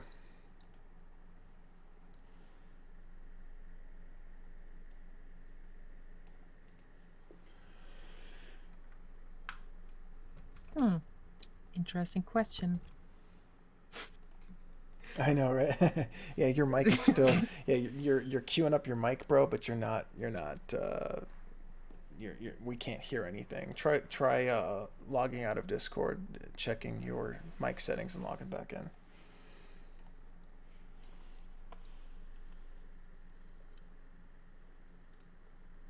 But yeah, so I do think we do need to start fighting back and winning some of these propaganda wars that the right has won, because a lot of people on the left feel that they're being attacked as being un-American. The right's won that propaganda war. However, there's a way to do it and there's a way not to do it. And I think that, I guess coming from an anarcho-communist, it seems like you can justify that rationale of Antifa, but there's got to be a. Is there a better way of doing it without violence? Do you think? I give you okay. I give you something to think about. So you have a you have a person from Antifa knocking on the door of a fascist, and the person says, "Stop being a fascist, or I will bash your head in." In that case, the fascist has two choices. First of all, the fascist stops being a fascist. Then what happens is the person from Antifa will probably leave and say, okay, they will not be good friends and they will not be getting along greatly for the rest of their lives, most likely. But it's okay. That's what it's about. If the fascist stops being a fascist and stops spreading fascist ideology, then there's not really any reason for a anti-fascist to Okay. fight him anymore. Okay, can you hear me? Yeah, We can hear hear you now. Let me just finish that. Yeah, let her finish.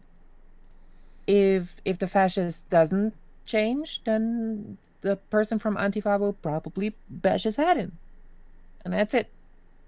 Okay, now imagine that same scenario with a fascist. Let's say the fascist comes to a door, and the door opens up, and there's a Jew standing there. And then the fascist says, "Stop being a Jew, or I bash your head in." And then the Jew says, "Okay, I stop being a Jew." And then the fascist bashes his head in. Do you want to know why? Sure, shoot. Because Jews cannot stop being Jews. They always will be, inevitably and inherently, just as well as fascism will always be and inherently be a violent ideology. You cannot escape that. You cannot change your color of skin. You cannot change your ethnicity. You cannot change the country you were born in. You cannot change being Jewish. You cannot change this and that. You cannot change being part of the LGBT. But those are all things that fascists hate. And those are all things that fascists literally put people in concentration camps into in our history. But you cannot change that. Now, So that is exactly why fascism is inherently a violent ideology. You can never have fascism be a peaceful ideology whatsoever. so your But point. that is not the thing with socialism, and that is not the thing with people from Antifa, because this is about ideology. A fascist can change to be a fascist, and a fascist can stop being a fascist. But the victims of fascism cannot. So you're saying that Antifa, or people that ascribe to the Antifa philosophy, because it's not an organization, they are justified in walking up to any fascist or neo-Nazi or white supremacist and committing violence against them. Well, did you hear what I said? Yes, but I just want to be clear. You heard my example of it, right? Yes. Well, then there's your answer. Fascists Okay. can stop being a fascist. Then there is no need for violence anymore. Simple as that. And if you want to rationalize it, I give you something else. Fascism is an ideology that oppresses the majority of people on this planet. Fascism oppresses women very prominently. Fascism oppresses everyone that is basically not white. Fascism also, especially when it comes to neo-Nazism, oppresses people that are not Nordic, oppresses everyone that is not deemed Aryan, oppresses LGBT members of the LGBT, and so on. Oppresses people with disabilities. The list is very, very long. And in conclusion, it boils down to that this is going to be the majority of people on this planet. So if you want to go for a rational argument, then if you want to protect the majority of people on the planet, then you have to crack down on fascism. Well, I don't disagree with you cracking down on fascism at all. Don't disagree with that at all. I think we just disagree on the method and the and the appearance of it. But Fatty McBoom wants to ask you a question. Go ahead and ask a question, Fatty. Okay, my question is, do you support Nesto Magna? Who's Nesto Magna? He was a Ukrainian. What was it? Yeah, a Ukrainian revolutionary anarchist. He murdered Jewish people. I know what you mean. Yeah. In the Ukraine.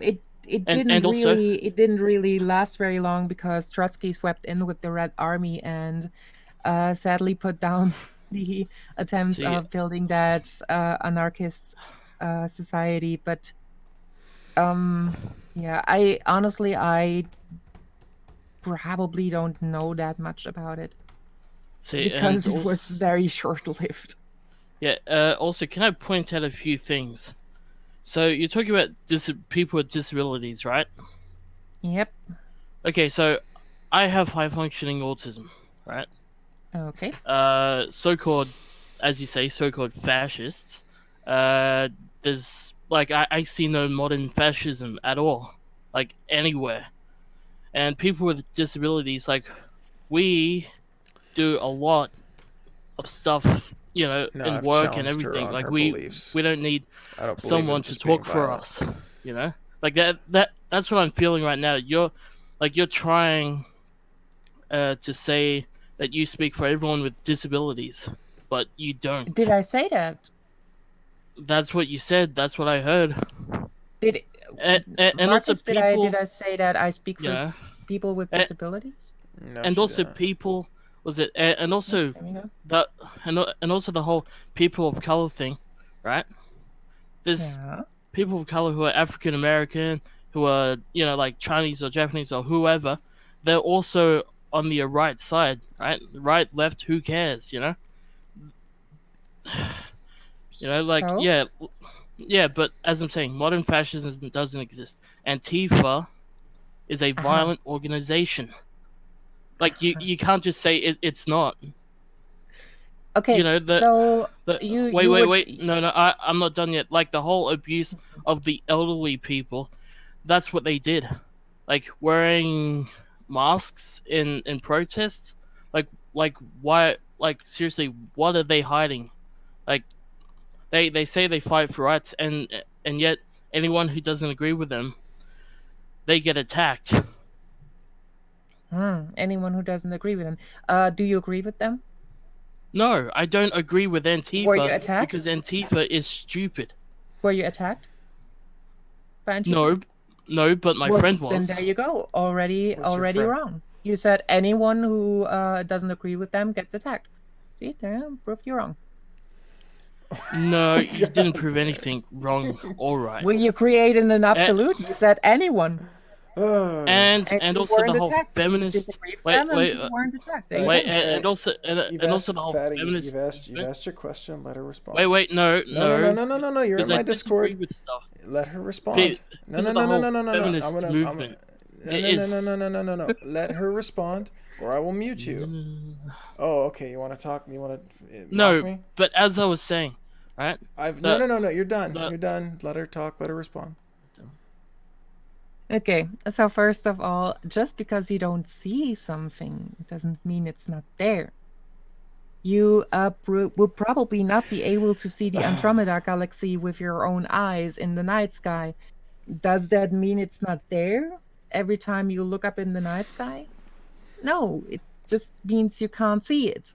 And just the same as with fascism. And if you don't want to look at fascism and modern fascism, then Because of course it's not going to be there. But the fact of the matter is that, for example, the terrorist attacks of Christchurch in New Zealand were committed by a fascist who considered himself to be a fascist. The terrorist attacks in El Paso, for example, were committed by a fascist who considers himself to be a fascist. There is a Discord server of a friend of mine. He's Faraday Speaks on YouTube. You can join that Discord. There are literal fascists on there. There's a guy on there called Schmitty, I think, or Smith or something. Smith, I think. Yeah. He has the symbol of the fascist movement of Britain in the Second World War, or around the time of the Second World War. And he supports that movement, the British Union of Fascists. You can speak to him. He will openly tell you that he's a fascist and he wants a white nationalist state. There is Richard Spencer, of course, who is also a fascist. There's a video on YouTube that you can watch where he's openly talking about that, where he, for example, is talking about wanting to abolish free speech. So there you go. And there is, of course, the fascist terrorist attack in Germany that I already mentioned by a guy in Halle who was literally a neo-Nazi. Do you want more evidence, or is that enough for you? That's not even evidence. Like, I'm gonna say this. Okay, let's look through history. Okay, so Germany created socialism. Socialism turned into National Socialism. That in turn created Adolf Hitler. It did not, no. It's a bit more complicated. And it also fueled more nuance. No, and it also fueled the murder of the Tsar family of Russia. Did it? The Tsar family of Russia because was murdered before you Hitler do. ever came to power. You know that, right, dude? No, Yeah, so you but it do was murdered by realize that these. socialists. Okay, so hey, Fatty, unless you've got something of So substance to add, okay, okay. I'm gonna get back Here's some to more. debating You said, Kiara. for example, that I dare speak for people with disability.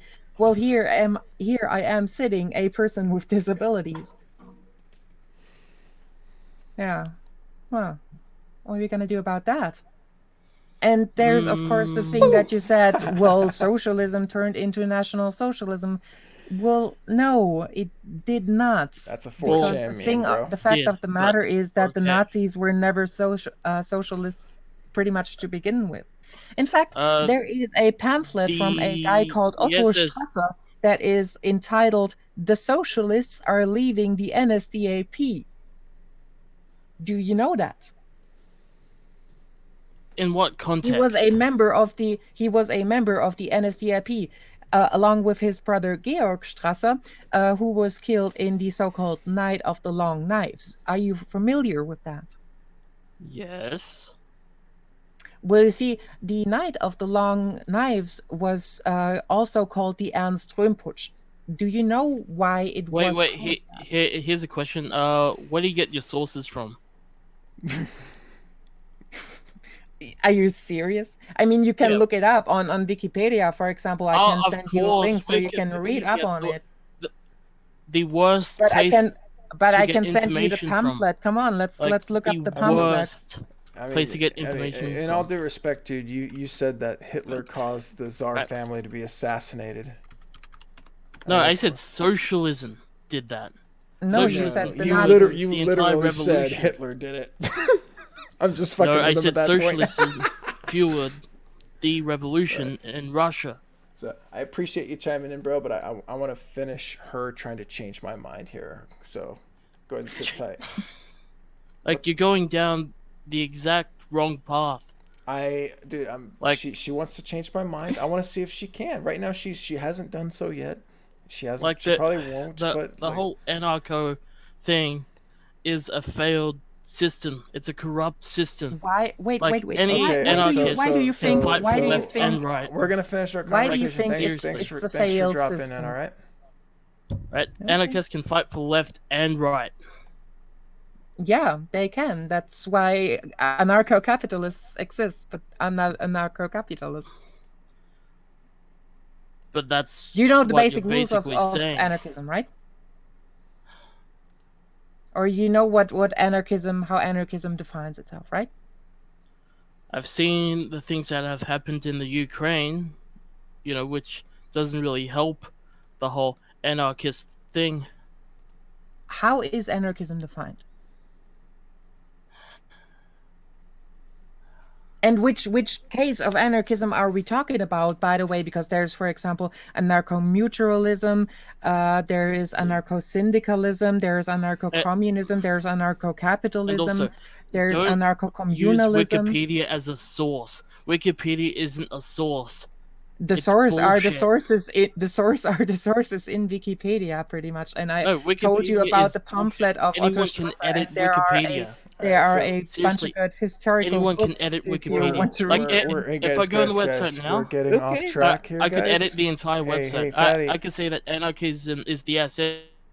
So I went ahead and muted him because he wouldn't listen. So we're getting off track here. So Fatty, I muted you because you're getting off track, and I want to finish her trying to convince me to change my mind about Antifa. So far, you have not succeeded, but let's keep going with this. Okay, where were we? I can't remember, but I do want to continue on with my points that I don't appreciate Antifa's violence at times, unless they're being assaulted first, obviously. I don't think it's a good look for the modern American liberal movement in that respect, because that's essentially what they end up fighting for. Because we're so polarized now in America, you're either left or you're right. Even though Antifa or those people tend to be of a different breed of leftist, there's still a liberal movement that relies on support there and can be affected. So I'm a very pragmatic political person. I think that winning first is very important, and then we can move on to policy. You got to win in order to change things, right? So we can't really hang our hats on a lot of the things that they do. Some of the things they do is justified, right? Yeah, but we can't really hang our hat on Antifa. Um, well, you have my example of fascism being inherently violent already, which in itself is, of course, a justification for violence against fascists. Because there will never be a world where fascism is not a violent ideology, a ideology that seeks to oppress certain minorities, whether or not they want to change or say they will change or not, because that doesn't matter to them, obviously. That's not of any use to them. And the problem with the public opinion is pretty much Fatty McBoom, who was just in here, is a pretty damn good example. Do you honestly think that what he was thinking, what he was saying, comes from Antifa doing the things they do? Or do you think that rather comes from a propaganda that has continuously been dashed out to people like him? Well, I think I don't know everything about him, but I'm pretty sure he's got some, you know, some. He's been influenced. I can definitely tell Yeah. he's been influenced, but I think we're all Yes. influenced. I think we're all influenced one way or another. I think the right has won. Like I said, the right has won a lot of propaganda wars, and you even mentioned it yourself that we need to start taking some of these spaces back, right? Some of these places back. Exactly. However, in some respects, there's ways to do it and there's ways not to do it. And and one of the things that I always say is, if let's say there's a group of white supremacists out there, right? And they're protesting, they're marching with their signs, with their tiki torches. You know what I sometimes have to say? As despicable as those people are, let them speak. They're so despicable, let them out themselves. That's why I was so glad that they were out there marching. I'm like, yes, take pictures of them, see who I these people are, expose them. That's all you got to do. That's the glorious part about free speech, is it lets you know who's who, right? Lets you know who's who. The problem is that violence isn't tolerated a lot in American society, especially who throws the first punch. And if they're perceived to being these violent young little anarchists, it's not going to bode well for the movement that's going to support a lot of their agenda. That's my point. Well, once again, it's not really an organization. So there's not a committee of propaganda or That doesn't anything, matter and not though. a That doesn't not a matter though because committee, not a that committee that of doesn't matter though, media that Kiara. can. It doesn't matter because they Yeah, all it wear this. does. Yes, it doesn't matter because they all look the same. They all dress the same. They all Okay, work together. okay. That doesn't, whether Here, they have a committee or a charter or a listen. building or an office, it does not matter. They're Yeah, perceived to it be an does matter organization. because saying otherwise is nothing else than So propaganda. so what you're saying is that everything that I said was true, but it doesn't matter because Antifa isn't a real organization. No, I'm saying that you're misconstruing it as one where it isn't. It's But a loose collective of people. but Like but I said, but that once loose again, collective of people. you can call yourself an anti-fascist and then you're Antifa. So if I'm against That's how it fascism, I'm works. Antifa. Yeah.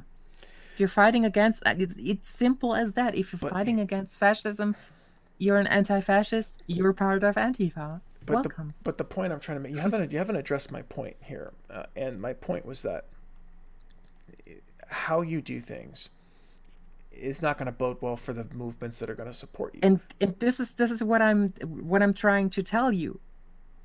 There's nobody who can control that because there is no overarching mythology other than a few methods of demonstration that are, by the way, just the same used by fascists. To be exact here, the Black Bloc. So That is what you're referring so to are you when you saying see That give me a Antifa second. can't. I'll get to it. When you talk about Antifa marching out all in black, masking their faces and so on, the same thing is done by fascists. But nobody points that out, because the thing is that this method is called Black Bloc. But the Black Bloc is not a organization. The Black Bloc is just a method of demonstration. If you go to a rally and everyone dresses in black and hides their faces, then it's getting harder for authorities to identify those people, and especially in a system where your ideology is oppressed and where your ideology was, for example, in the past, violently so hunted. You better hide your face and you better hide yourself, because you can be absolutely sure that this system will most likely crack down on you and will most likely persecute you for that ideology. Well, of course. But however, we're going to go to the source. The source that I think we can both agree on is a source that can be relied on: Wikipedia. Wikipedia's article on Antifa for the United States says Antifa. The Antifa movement is composed of left-wing, autonomous, militant, anti-fascist groups and individuals in the United States. Principal feature of Antifa groups is their use of direct action, which conflicts with both occurring online and real life. So it's groups and individuals that are Yes, that's use the their collective.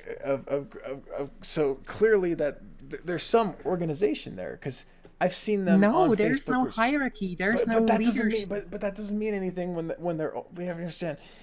Maybe you're right. They don't have an office building with a president and a budget and all this kind of shit. But come on, you know There that are no they're leader but figures. that doesn't matter though, because what you're saying is because there's no leadership, they can't be held responsible. Of course, they can be held responsible. If the peak, you don't think that within a group that shows up in Portland or Berkeley or Sacramento or wherever, you don't think that there's at least one or two people that have more influence than others? Listen, the same with influence of people towards people who are anti-fascists is the same thing, and I told you that before, with the civil rights movement. And we already established that people like Martin Luther King, he was not voted for by anyone. He was not elected into any office. He was not elected into any position at all. People just listened to him, and people listened to Malcolm X, and people listened to many other people in the civil rights movement, and that's just how it works. But That's all. but here's the thing though. The problem is that they're all behaving very similarly. They're all dressed very similarly. I know you've addressed the whole black bloc thing. I already told you why. But here's the thing though. Because of all that, that is perceived as somehow of an organized, concerted effort, as described in Wikipedia. Whether they have an office building and all that shit, or a charter, or a fucking leader, it doesn't matter. That's the perception, and perception is reality in a lot of ways. And what Antifa should do is don't throw the first stone, but make sure they stand tall and stand fast, because the manner in which they do things is just not something that's going to help their movement. Now they're obviously they're anarchists in a lot of ways, which is a movement which is not something that people take very seriously, and rightfully so. But Yeah. Okay, so you already did make up your mind, huh? Well, it's going to be very difficult to change my mind, only because I'm a pragmatic liberal, okay? And I can't have, like, it's hard for me. That's why I sang it at the start. And that's the thing, right? Like, I have a hard time defending my position on Facebook and Twitter and Twitch when they just throw Antifa out there. I mean, you got this guy, 100-Year Trump Dynasty, in my chat room who wanted me to ask a series of questions about Antifa, and that's what the right does. Antifa basically gives them a propaganda win. It gives them a propaganda win in a time where we have to win these spaces. Then, in that case, I would ask you: do you think that the right does not have that potential of propaganda anymore if Antifa was gone? The right has really, really exposed themselves under Trump, and they've lost a lot of ground. They've lost a generation of voters, okay? They've lost the millennial generation, okay?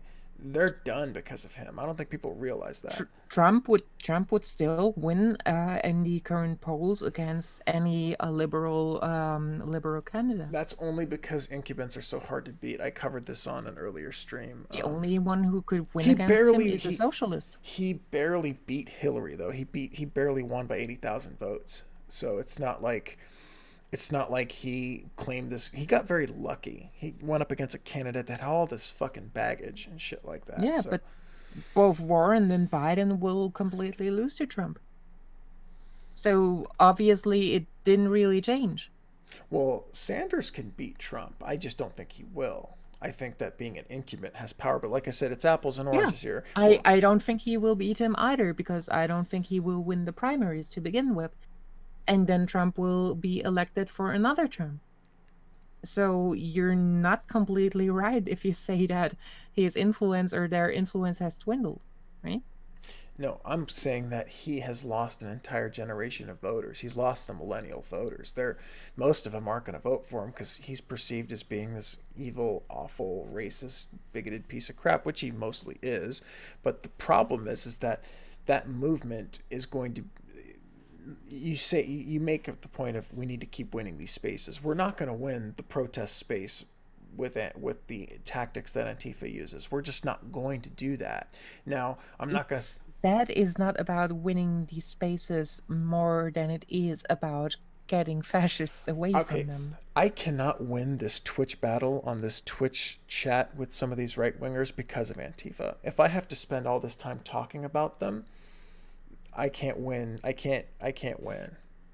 You know what would happen if Antifa wasn't a topic anymore? What would happen? Something like Crooked Hillary. Something like liberal this, liberal that. They would do the same shit they did before, decades and decades. Well, the problem. It's not gonna change. Well, Antifa is not going to be the harbinger of change in America, simply because of the reasons that I've cited. Do you know something? If you want to win that battle against the right, first of all, you should get rid of the people who spam your chat full of right-wing extremism. Well, I mean, right-wing. That's the first thing you should do. So here's the funny part is that like a lot of right-wing extremists are really, they've found a home online, so it's kind of disproportionate. You'd be surprised how liberal most people actually are, including people who are Republican. The problem is online you've got all these trolls up in here, so it's not the best metric. Yeah, exactly. So get rid of them. Well, I can. That's how you keep your platform. Well, like my platform is luckily still around because of free speech.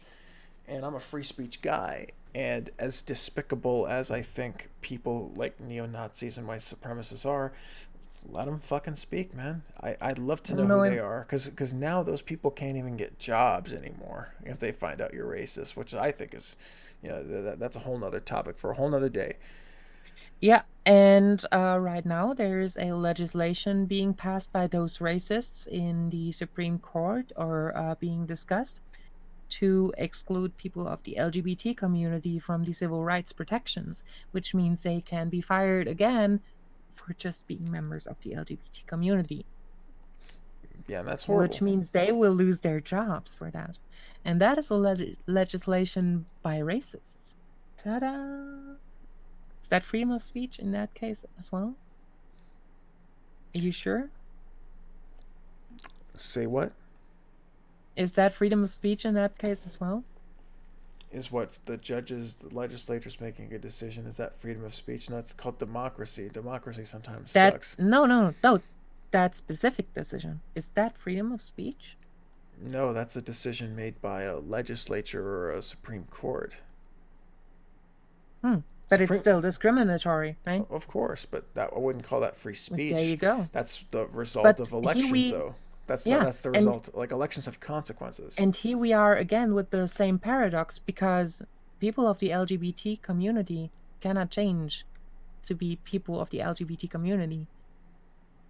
Racists, however, can stop being racist. It's as simple as that. No, I agree with you on that one. Yeah. See, and that's the exact difference.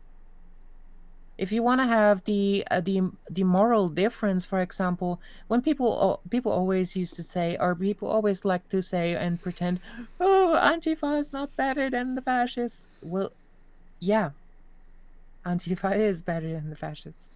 Literally, there's the proof. I never said that Antifa was just as bad as a fascist. No, I know. However, that is something that the media does tell, and in fact, I saw a while ago a news report on a Australian news show, where they started out with, where they had a quote unquote expert, and the moderator was asking her, well, do you think Antifa is fascist? Yeah, definitely. They're definitely fascist. They are definitely nationalistic and authoritarian. You see, it doesn't matter what Antifa does or does not do. It doesn't matter to them because that is how propaganda works. The truth doesn't matter. The actions do not matter. It matters if they have a scapegoat or not, or if they can create a example out of something. It might not make the case better, but it sure as hell doesn't stop them. Even if Antifa suddenly completely organizes and starts having leader instructions, and then having a PR agency who advertise, who gives them advice on how to behave in public so that everyone is happy with them, it will not change. It doesn't change because Antifa is already a scapegoat. And Antifa is already Antifa is nothing more simple as that, as the next Red Scare. And it doesn't matter what everyone involved with anti-fascism does. It doesn't matter. It will always be the next Red Scare. And that's the thing. We need to minimize our scapegoats if we can. If we can minimize them, we probably should. Don't you agree? Yeah, but then you don't need to fight Antifa. You need to fight the people who spread propaganda. And we can definitely fight those people because we as liberals own the media. Well, you're not a liberal, but I mean, people on the liberal side, we own the media, man. Come on, we should control this fucking narrative, but we choose not to because we're not, fascists like the fascist right wing people are. Yeah, but maybe that's a problem. Well, here's the thing. Maybe maybe that's exactly what Popper talked about in the tolerance paradox. Well, here's where you do lose me here, because I asked you a question and I said, has any person involved with any Antifa, any protest, done anything wrong? And you said no. Come on, people aren't perfect. There's got to be one instance where you can point to and say, hey, maybe we shouldn't have done this, or maybe that shouldn't have happened, or maybe we could have approached the situation a little bit differently. You asked me if people involved with the anti-fascist movement have done anything wrong. The answer to that is probably yes. However, I don't see the fight against fascism as doing something wrong. Well, I don't think fighting against fascism is wrong, but I think that, I said, how it's done is important. Let's just put it like that. I'm pretty sure, for example, someone in the anti-fascist movement, or someone who can be considered a anti-fascist or a part of Antifa in terms of they are anti-fascists, have done something wrong. In terms of maybe some of those people somewhere on the world raped someone. That is pretty shitty. But I'm talking about doing something during a protest, during a public protest. That's what I'm talking about here. And at first you said no one, they've never done anything wrong. In that case, no. If you want to talk about those kind of protests, no. Sorry, but no. So during the protests where there's been political violence, no one representing the Antifa philosophy has ever done anything wrong. Just as John Brown did nothing wrong, they did nothing wrong as well in that case. Facepalm. And that's where you lose me. You had an opportunity to change my mind by appearing to be somewhat reasonable, and that to me I'm perceiving as to be an unreasonable position. That has nothing to do with reasonable or unreasonable. Use of violence doesn't make anything unreasonable.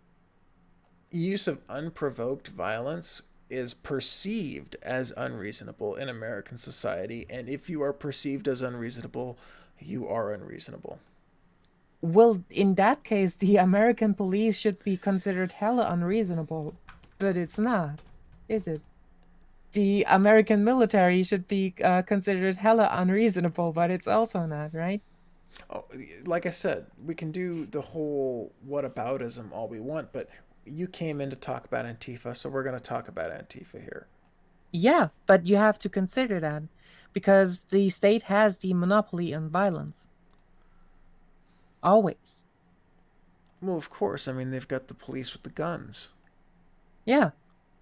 But I mean, here's the thing, though. Like, if you're like a Republican leaning or right wing leaning person, and you see Antifa out there, do you think that they have some justification in? Can you do me a favor and please fucking ban that 100 years Trumpy guy, because the only thing he does is keep insulting me, and yeah, I'm finding it a bit shitty. I told him to calm down or he will be muted. So seriously, dude, you've been in here way too long talking so much shit. I'll give you one more chance. Stop being a fucking bitch.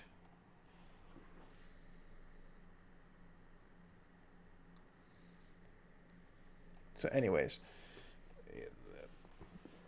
my my last point was, if you're a Republican, right wing leaning conservative, but you're somewhat of a reasonable person, right? You're just a conservative. It's not that many conservatives are reasonable, but hey, some are. And you see Antifa out there, and you're not a big fan of violence, and you see them doing what they're doing, throwing fireworks all over the place, hitting people with locks, that kind of stuff. Like, I literally saw an Antifa member. A guy was on his knees trying to separate the crowd, and he got hit with a lock by someone dressed all in black. You see that, you're not gonna like Antifa, and you're So how and you people. know No, let me he was finish. part of Antifa? Because he was wearing all black and he was fighting the white supremacists. Okay, so now see, I respect you, but you're starting to kind of like dodge the questions here a little bit. Okay, so I saw this guy on his knees separating the crowd. He gets hit with a bike lock. That reasonable conservative person is going to go, fuck Antifa. And guess what? Antifa might be anarcho-communists, right? Or just anarchists, right? But they're going to equate them with liberal Democrats. And I can't convince people of an argument if I've got to deal with that that reasonable conservative who looks at Antifa as shit. So they've got to change the way that they're doing something if they want me to support anything that they're doing, because at the moment they're representing me as a liberal Democrat, and I can't let that happen. Absolutely not. Absolutely not. Take it from me. Absolutely fucking not.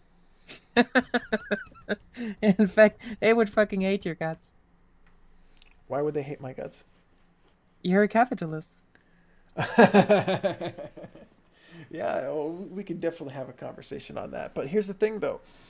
They're perceived as being, well, they're technically on the left-wing side of things, but they're like hardcore leftist. But now they're perceived as being... Yeah, but liberals are not. But they're perceived as being on my team.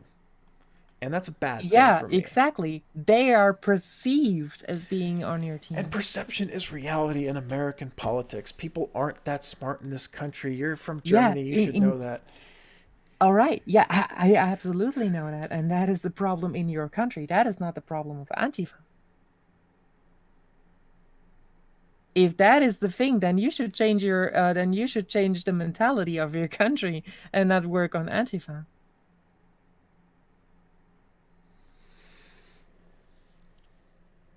But can you at least understand my position on what's going on here? Like why I would hate what they're doing, because what they're doing is affecting my ability to persuade. Yeah, I understand that you think that, but I'm telling you it's not the case. The thing is that, do you actually think people had it easier before that? Easier before what? Liberals had it easier before that?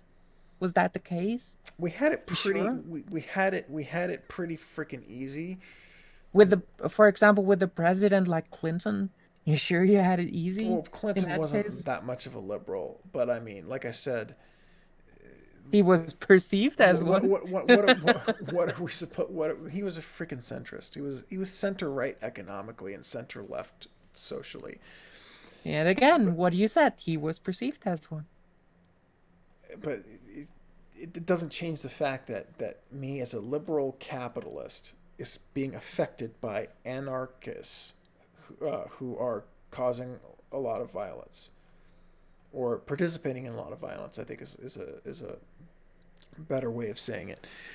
So you came up with all these different analogies and things of that nature to kind of justify unprovoked violence. And like I said, I think fascism should be crushed.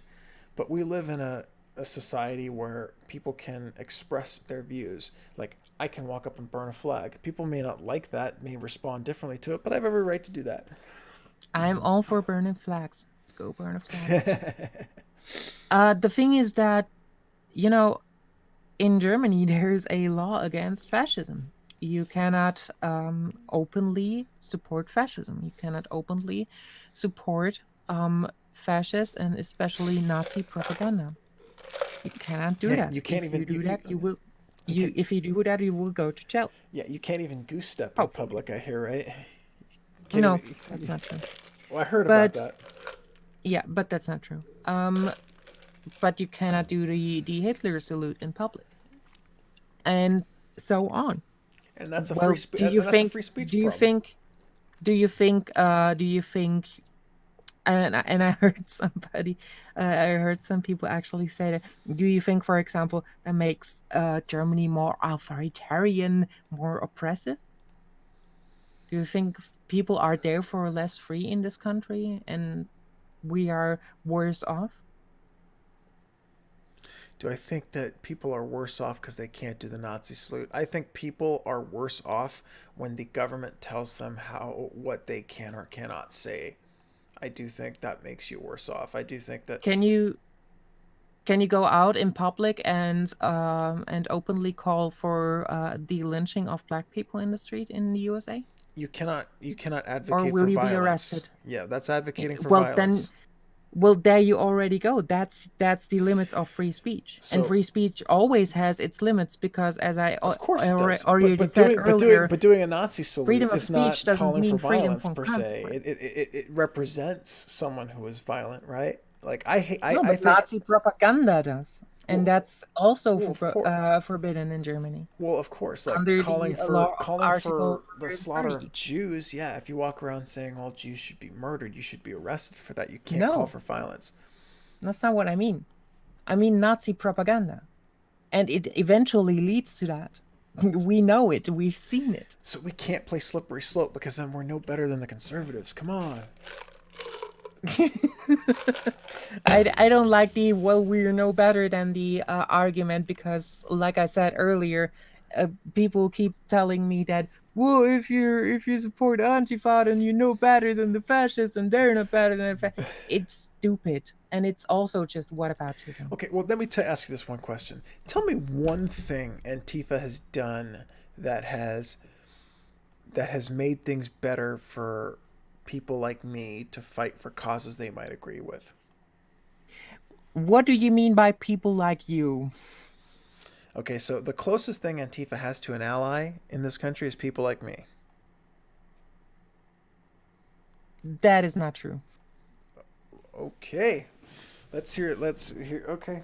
Then who? You honestly think there's no one else in this country, in the US, allying with Antifa but yourself? No, I'm not You're the saying I'm closest ally. thing. That's what you just said. Well, I'm voting against people that they're voting against. So who else is going to vote? Who else is going to vote their way? Nobody. Most people do not support vote because they think it's legitimizing the state. So they're not voting at all? Antifa members don't vote? Many. Some do, some do not. That's why we lost the damn election. God damn it. Fuck. This is why Trump won. Ugh.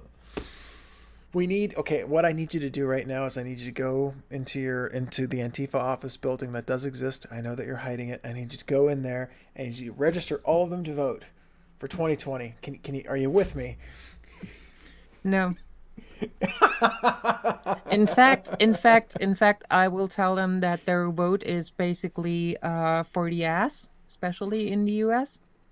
And they should rather commit to direct action instead of voting, because voting alone will change absolutely nothing. And especially if you only vote without direct action, you're completely inconsequential. Okay, so here's the thing. Do you think Antifa is better off with support from people like me? Support from people like? People like me.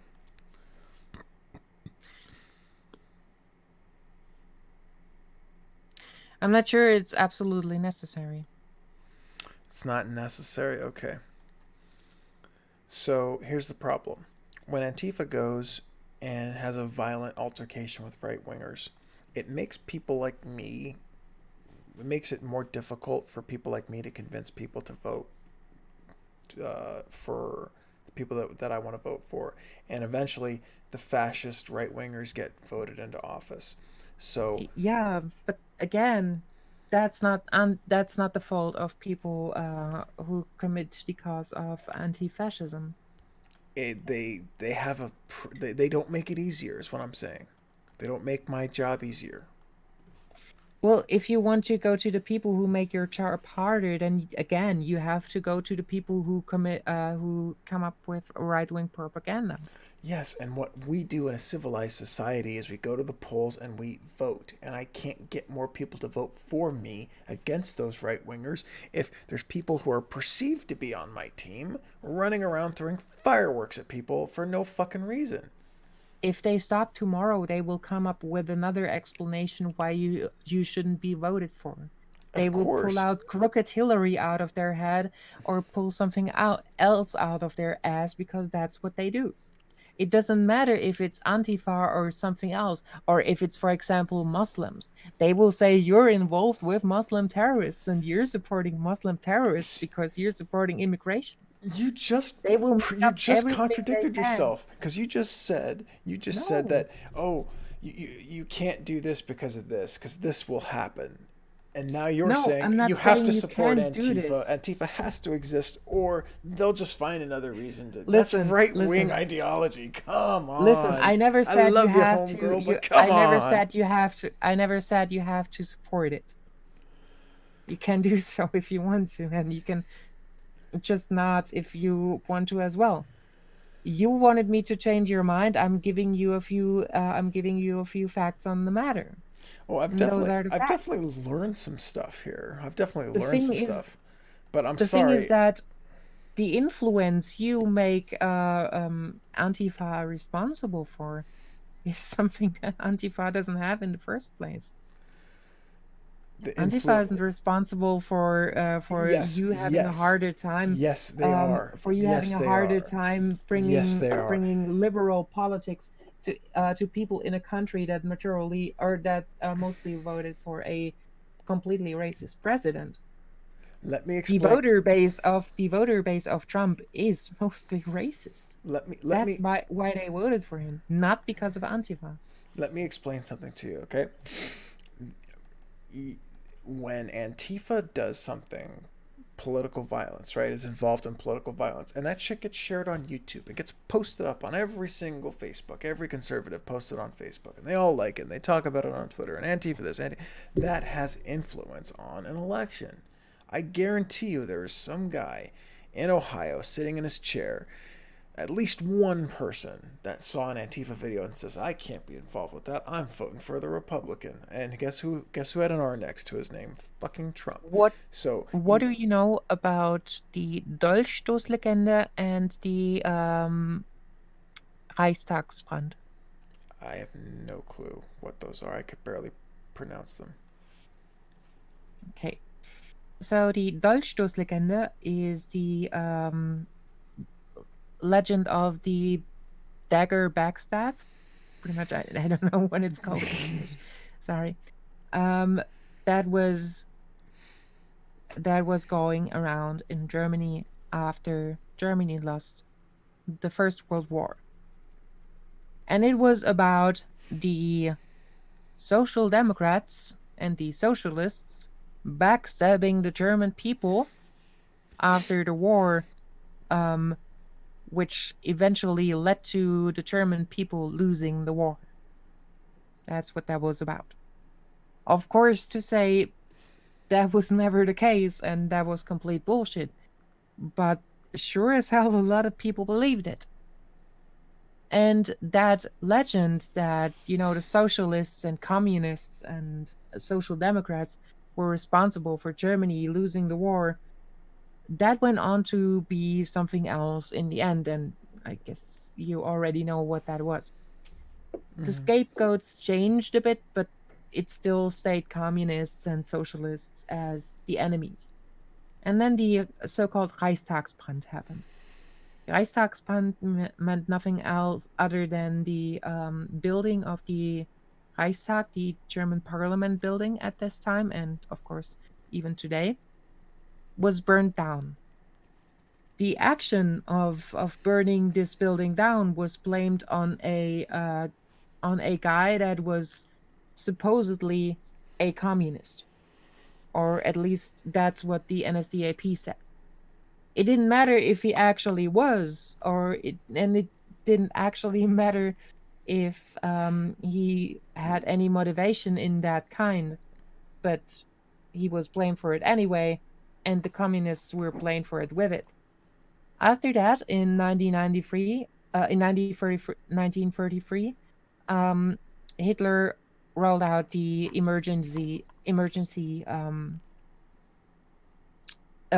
rolled out a state of emergency, declared the state of emergency, and then pretty much took power. He could do that because people already believed that the communists and the socialists were responsible for Germany losing the war and everything leading up to Versailles. It was complete horseshit, and we know that today, but Trump back dynasty then, conservatives everyone, are so fucking a stubborn. shitload of people believed it. Whether or not that was true and whether or not the communists actually did bad things or not, that didn't matter, because the propaganda was already doing what it was supposed to do, and the propaganda was already working. It didn't matter what the communists had done, and it wouldn't matter what the communists did. It didn't matter if a communist actually burned down the Reichstag or not, because everyone believed it. And the propaganda was already working. Do you see where I'm going with this? Yes.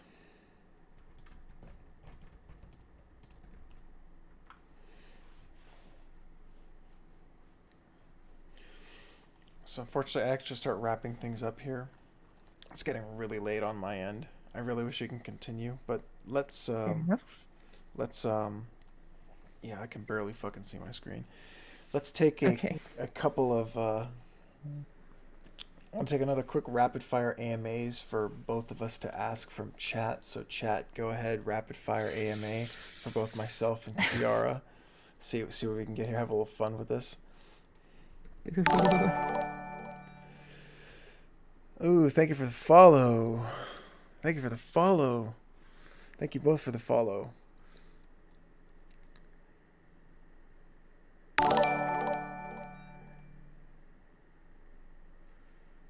So, come up with a better question than that, Trump Dynasty.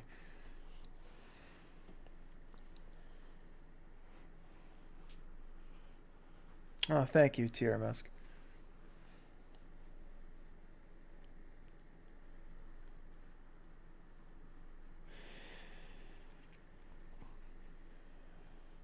Last chance, rapid fire, quick fire. Rapid fire AMA. Fuck, I can't even talk right now.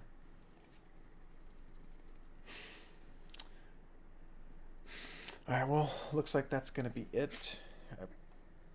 But All right. we'll stay in touch. I followed you on Twitch, but stay in touch and stay in the Discord because I do want to kind of continue on this. Let me follow you as well. Oh, thank you for the follow, Kiara. So, yes. All right, we'll go ahead and wrap it up there, guys. Thank you so much for watching, guys. Make sure to follow the stream, follow me on Twitter, follow me on YouTube. Actually, then we got one question here.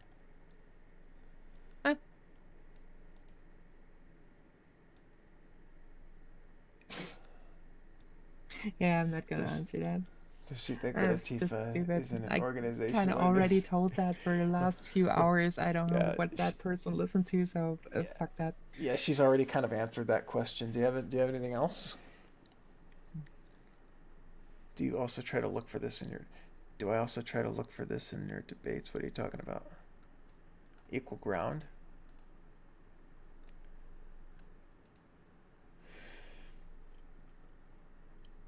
So my stance is this on like equal ground is there really isn't much leeway with conservatives. Unfortunately, they're just going to take advantage of liberals. So what we just have to do is just outvote them at this point. It's a fight now. It's a street fight. We're past this whole stuff right now. I think we've moved on past this. It's a street fight. We got to start throwing punches.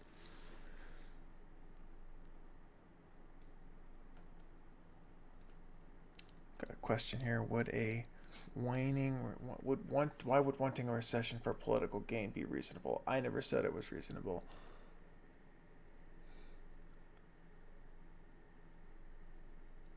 And you got a question. Oh, yeah. No. Shapiro is just a dwarf.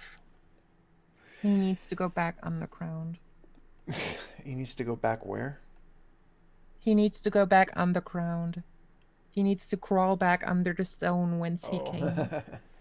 Yeah. And if he doesn't, I'll fucking throw one on him in a video game. He is, my opinion on Ben Shapiro, just a brief one for everyone listening, is the dude's a fucking charlatan, man. He's a fucking charlatan. Yeah. He has nothing more than modern dailies, a lot of whataboutism, and then strawmanning the shit out of people who he uses that against.